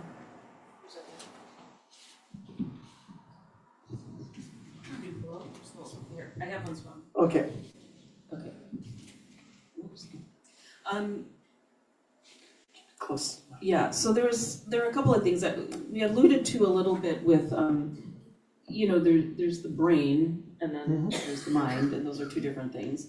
And with, sometimes, maybe not so specifically for what you just said, but I was thinking like cognition and like thinking, there's neural correlates, so the brain hardware has to kind of be there in order to, so that when we were talking about memories, sometimes they're mixed up or, and that's just a function of the brain. Then, of course, there's the mind, which is the subtle body, and things will come up, right, from the subtle body, and they may be memories or thoughts that are from your own personal life, or they could be just, again, especially in a spiritual person, you are accessing the collective. So there's this collective mind. And so there can be thoughts or visions or things that aren't necessarily even personally part of your life. And that's a phenomenon that can happen even not in the context of dying. So this is the important thing about meditation and having spiritual practices is you just learn to be the observer. And then when it comes to that time, you just observe, and ideally observing, again, without a strong attachment to anything that is coming up. And again, this isn't easy and it's not challenging, but this is what we're taught, at least in the kind of Vedic tradition. And I think it's possible, right? But and I think, again, that's why all of the spiritual practice we do is helpful. And then we're still humans until we're not in a body anymore. And so, I hope for me, I'll just try to establish myself in that space of observer, and that it may not mean anything. Sometimes we try to make things mean things, and I do a lot of things with people like dream. What did this dream mean? And there's some interesting things about dream analysis for sure, but we don't really know that it means anything. There's also philosophies that say that, again, it's just things that exist in the collective mind, and we can just observe that. So, that's my perspective is again, not to be too attached. So it sounds like what you're saying then, there's part of the hardware, there's this unraveling process. Maybe some people are saying that the conscious mind is becoming less strengthened, so what's coming up in the unconscious starts to happen, but the idea is just to witness this, sort of like bubbles coming to the surface and allow them just to pop and don't engage in them. Is that what? Yeah, exactly. Yeah, and because there is the subconscious and the unconscious, and there's all different definitions of those things, but again, there is this just collective, and I think especially in those times you're connecting more to the not just your individual memories, but the collective. Right. And ultimately, just to not be attached to anything. Thank you. Anything to say? I would just add that and I totally agree with Dr. Patel said. I think that another aspect of it is, as you said, not to worry about the why, right? Simply to be present, but also to think about just the letting go of that, right? So we can say, for some people, it's a phrase like, you can just not surrender to God, but you can surrender this to God. If this thought or memory or concern is distressing, it's okay to simply surrender it. Right. And allow God to take care of it. And sometimes that's helpful for people. It's hard, it really is a mystery, right? Why we have the kind of end-of-life experience that we have, which can be so different for different people. Right. Thank you. Great suggestion. You had a question here? Yeah, I had a question for Dr. Patel. regarding the dal. I used to love dal, and I still do. And like 20 years ago, it was the best thing in the world, you know. And in the last couple of years, they're telling us that it's a carb. It's a carb, and like you should avoid it. And so I'm just wondering, where is that? How we should be? What should we do about that? And then the second question was about the, sesame oil for cleaning the ears. If you can, is it like putting inside the ear, or because I have hearing aids, and I'm just curious what. Yeah. So as far as the first question, yeah, carbs get a bad name. They are the main fuel for our body. In fact, our brain will only function on carbohydrate, glucose. That's the only food for our brain cells. So the problem is, number one, people eat too many, and then they will accumulate in our body. It can raise sugars, etc. Now, if you're a diabetic, you may be limited, but you should not be on a no-carb diet. You might be limited as to the number of carbs you eat, but they're one of the healthiest foods for us. The problem is, again, the source of carbs. So refined carbs. So this, again, this is a whole nother conversation, but it has to do with our reductionist thinking. And in our Western model, we look at the food and we say, this is a carbohydrate, this is a, but there's one, one carb is not the same as another carb. So, refined sugar, refined flour is very different than the carbohydrate from a bean or a lentil. And fiber is carbohydrate, but that's one of the best things we can eat for our body. So I think we do people a disservice, and doctors mostly included, that we say, oh, limit your carbs, but actually we should be talking to people about how to eat healthy carbs, whole grains, beans, lentils, and the proper amounts. That sometimes is the issue. And if someone's diabetic, not only limiting to a certain number of carbs, but this is where I've learned a lot from Ayurveda, is how do we support our digestion to digest those carbohydrates? For example, spices, we read all these little things, cinnamon and this and that. And in fact, a lot of these herbs and spices help us to not absorb as much of the carbohydrate, or more slowly. So a carbohydrate like a bean that's also has a lot of fiber in it, it's not going to cause spikes. Like if you, 1 gram of carbohydrate from a bean is very different than 1 gram of carbohydrate from a teaspoon of sugar or whatever. It's actually more carbs, more grams than that. So yeah, so I spend a lot of time debunking a lot of what people hear about, like in nutrition, because it is like you hear a lot of things. There's actually even people out there in the integrative world which say, oh, don't eat beans, they're terrible for you. And that's, of course, not true, because, again, if you look at these blue zone diets, they're all eating beans, lentils, and, legumes. So how can that be true? It doesn't even make common sense.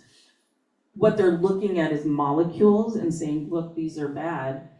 But from an Ayurvedic perspective, you can't just look at food on the outside. You have to say, what happens when I take it in? And this is where it goes down to, like, Agni and the state of your digestion and eating, the right amount for your Agni and all of these things. So again, it can get complex, but I'd say don't be scared to have carbohydrates in a healthy way, like whole grains and beans, nuts, seeds, even fruits and vegetables. And there are a lot of studies that even they did on diabetics that show when they're eating like that, their sugars are actually better. So yeah. So the second question was, remind me what was it? Sesame. Yeah. Okay. Yes. So yes, typically in Ayurveda, you can put a few drops of oil. Sesame is used, you can use olive oil or any kind of oil, but sesame was the most common.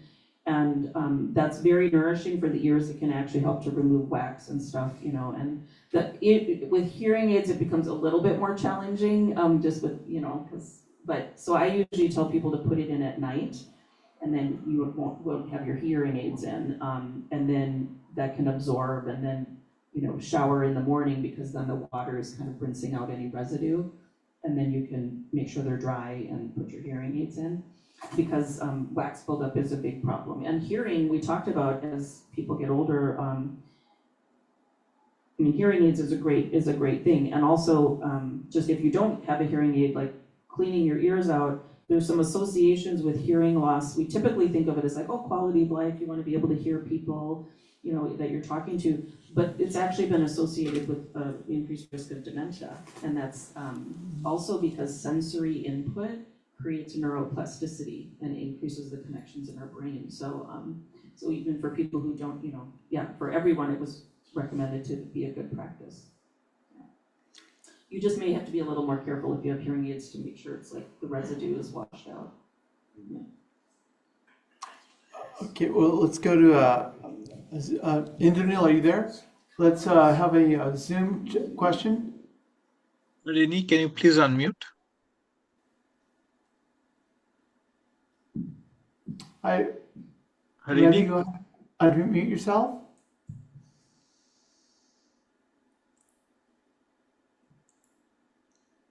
Okay, while she's trying to mute herself, just a quick question. What about protein powders as a substitute for protein? You mentioned lentils, but yeah, I mean, they can be a good complement. You shouldn't get all your protein because, again, that's kind of not in the most natural state. It's not going to have as much prana from that perspective.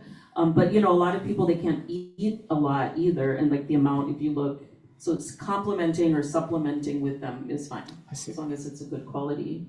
Okay. Our Zoom person, Indranil, do we have a Zoom question? I don't think she is, or he is able to unmute. Okay, then we're going to have a question from our audience here, and then you can get the next person ready. Kathy, go ahead. Thank you so much for organizing this, and I'm so glad I got myself together today to come here. It's been just really wonderful for me because I'm in the throes of all of this. I'm having a surgery on Tuesday, and I've had to organize all these medical things because I live by myself. And one thing was just getting a ride to a hospital and back. I don't have a family, and most of the people I know a lot of people my age mostly, and I don't want to get in a car with any of them. And so I did that. I successfully did that with a place called Happy to Help, and they're EMTs, and they come and pick me up at my house and take me there. So I'm pretty proud of myself. I handled all of that. I'm bragging now, I know. But this was just, I learned so much today from all the speakers on so many levels. I started reading a book I want to share also on January 1st. I bought this book, and it's written by a woman who's a Vedanta member, and it's called The Inner Work of Age, Shifting from Role to Soul. And there's exercise in it, and it just touches on a lot of the things you've talked about, but it actually forces you to do some of them. And I started doing the exercises in the book, and I ended up selling my house, and by June, putting it on the market, selling my house, moving to an apartment, tearing my meniscus, getting a kidney stone, just because it was such a hard physical move for me to do. But it was really a great move, and I attribute thinking about these kind of things. Haven't finished the book, a long way to go still, but this has been just so informative. Thank you very, very much. There's a lot to learn about this kind of stuff that I just don't know. Lawyer also. Thank you. Thank you, Kathy. Indranil, next, any question from the Zoom audience? Yes, Maharaj. Geeta, can you please unmute?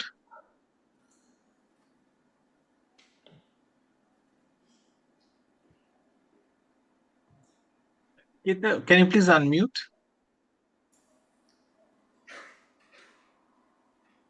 Looks like our Zoom audience may have stepped I out. thought I did, sorry. Okay, thank you. What's your name again? Is it Geeta, Geeta? And where are you Zooming from, Geeta? San Diego County. Okay, thank you. What's your question? Regarding the importance of socializing when you get older. Like it being part of what they do a lot in the Blue Zone and things like that. Is that equally true for introverts? I mean, even if just relatively so. Yeah, no, that's a great question, because I'm actually an introvert. So the idea of going out and just like sitting in groups of people is not how I would connect necessarily. I mean, except like, again, in certain situations, like coming to a spiritual thing. But no, so I'm glad you brought that up. And that is kind of why I brought up the last point of nature. It could be a pet. You could have one or two good friends. It does not mean you have to go out and volunteer and do that. There's just many, many different ways that you can create connection. And I think just that loneliness, and again, that's why many, many people live, they live away in rural areas, or, they're not in a city, and they love it because they don't have to interact all the time with people, and they commune with nature. So it's just a way of separating from your separate, or from expanding your identity to something beyond your individual self. So I didn't mention pets, but pets is a very healing way to be connected for older people. And lately I've gone down the rabbit hole of dog videos. I was never a dog person, but my son got a dog, and now I'm like hooked. But there are a lot of older people that end up in the hospital and things, and I was watching these videos of friends or neighbors or people who would bring the dog to the person in the hospital even, and now I think they allow that more than they used to, but and the joy, like you were talking about joy, like that is in these people's faces. So again, just to reiterate the point, it does not have to be a big community, or it doesn't even have to be at a certain frequency. It's whatever, and it's very personal. So, and again, you can be alone and not feel lonely, right? Those are two different things. And you can be in a big group of people and feel very lonely. So a lot of that just has to do with how you commune, and it can be nature, it can be the divine, it can be many things. Yeah. And I guess I would just add to that, it's really recognizing that we are wired as social creatures. We like to think, because we have a mind, that we're sort of above our genetic wiring at a certain level, but we are mammals, and we were designed to be in community and in packs, and what that has to look like, of course, can vary entirely, but we need to recognize that. And I think part of this whole conversation today has simply been, are these things you're thinking about? And if they haven't been, how can you, bring them forward for yourself in the way that makes the most sense? Thank you. Next, anybody have a question here? You guys are, no questions from the audience here? Okay. Well, wait, let's go to Zoom then. I want to get, Indranil, do you have another question from Zoom? Yes. Hariniji, can you please unmute?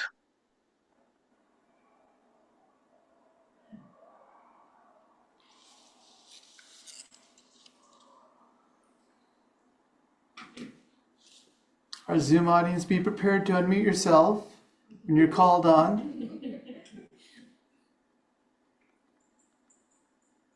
Kathy, go ahead and ask your question while we're getting her there. Well, I'd like to address it to both of the women who are here, that why is it so hard, like hospitals and institutions? I've noticed that when I ask them, is there a way to get a ride to this hospital or to a doctor? And they just say, oh, no, we don't have anything like that. Because it took me days and hours online to find the resources I need to get myself there. I wish there were more of that. Is there anything in the works that maybe UCSD or someplace that would make those resources easier for us? And I'm in a group of women where I'm not the only one there that's in my situation. Yeah, no, you're not. We also write problem all the time. Ride problem. Drive, so Yes. And I'm all for giving up driving when it's no longer safe. So.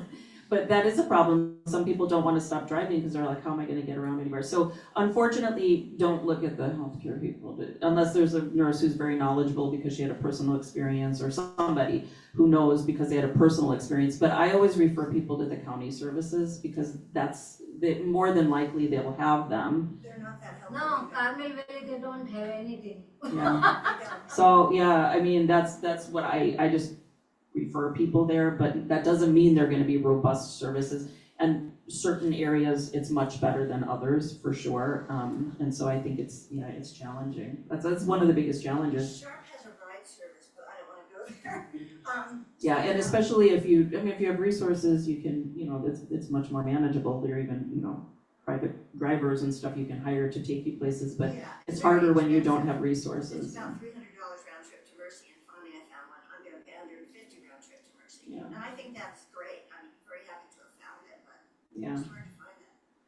Yeah, well, I mean, I hear that back from patients, that it is a little bit challenging, but it's definitely needed. So this is where I would say, let people know that those are the services that we need for our communities, you know, yeah. Yes.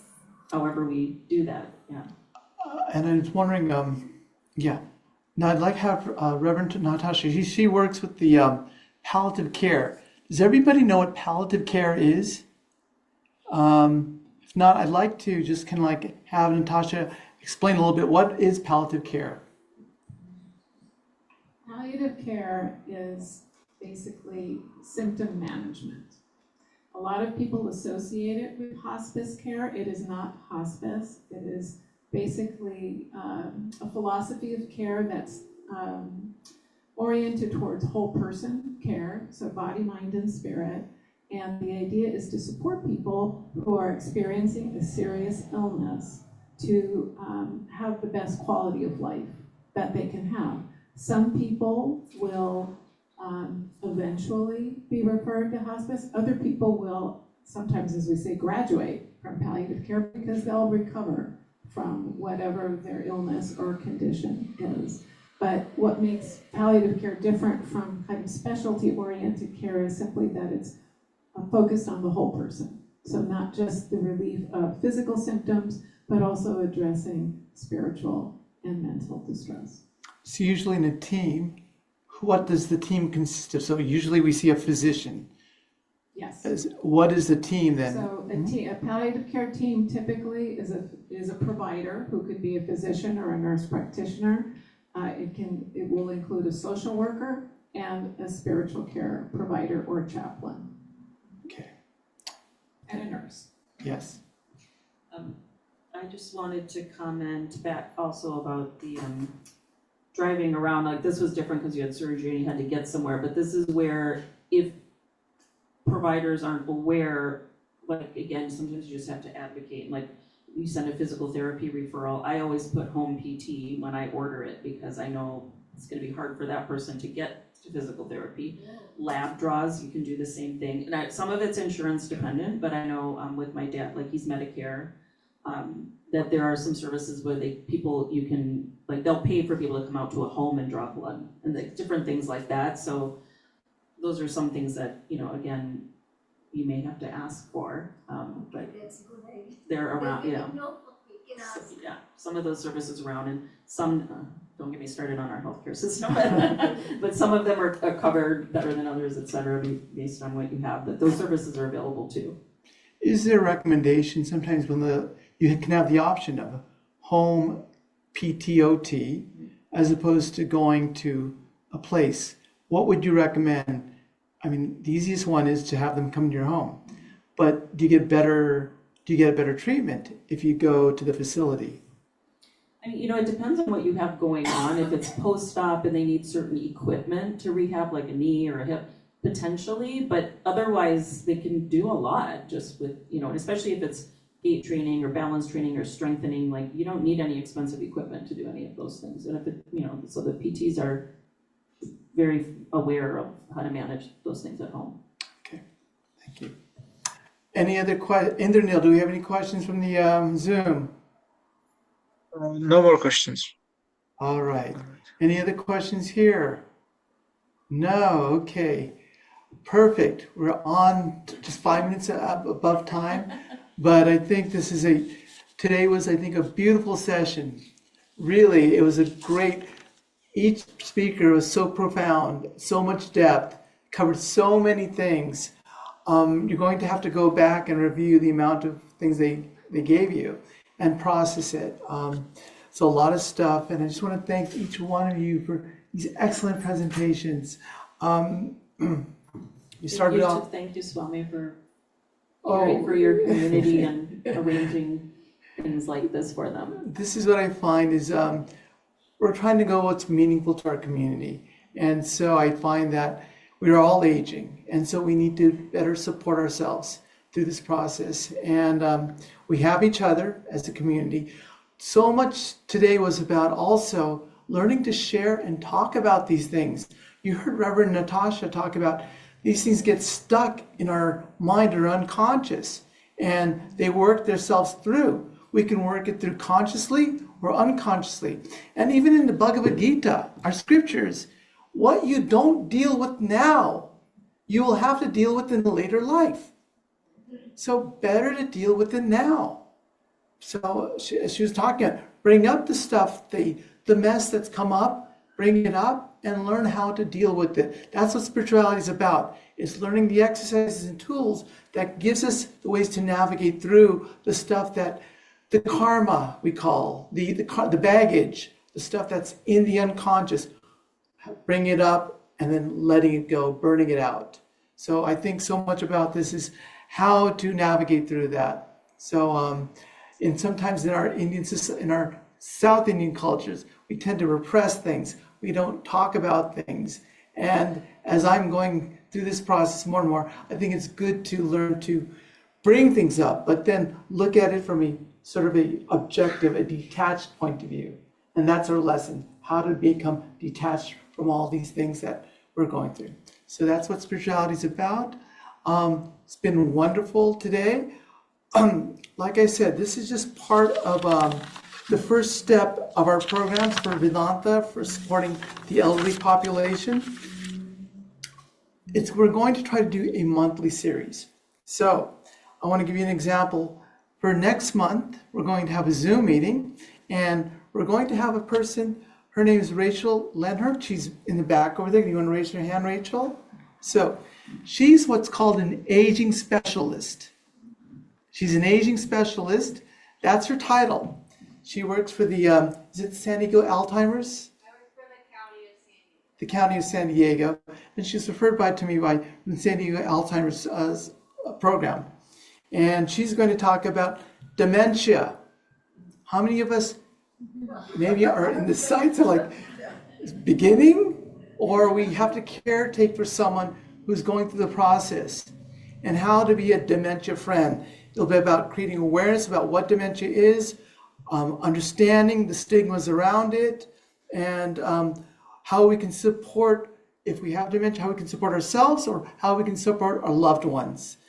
It's going to be crucial. Do you know, and what I'm learning is that dementia, like when we hear about Alzheimer's, this is a dementia. There's, I think, Sheila, can you tell us 4 major types of dementias I've heard? Okay, so one of my family members has Lewy body dementia. This is the one that Robin Williams had.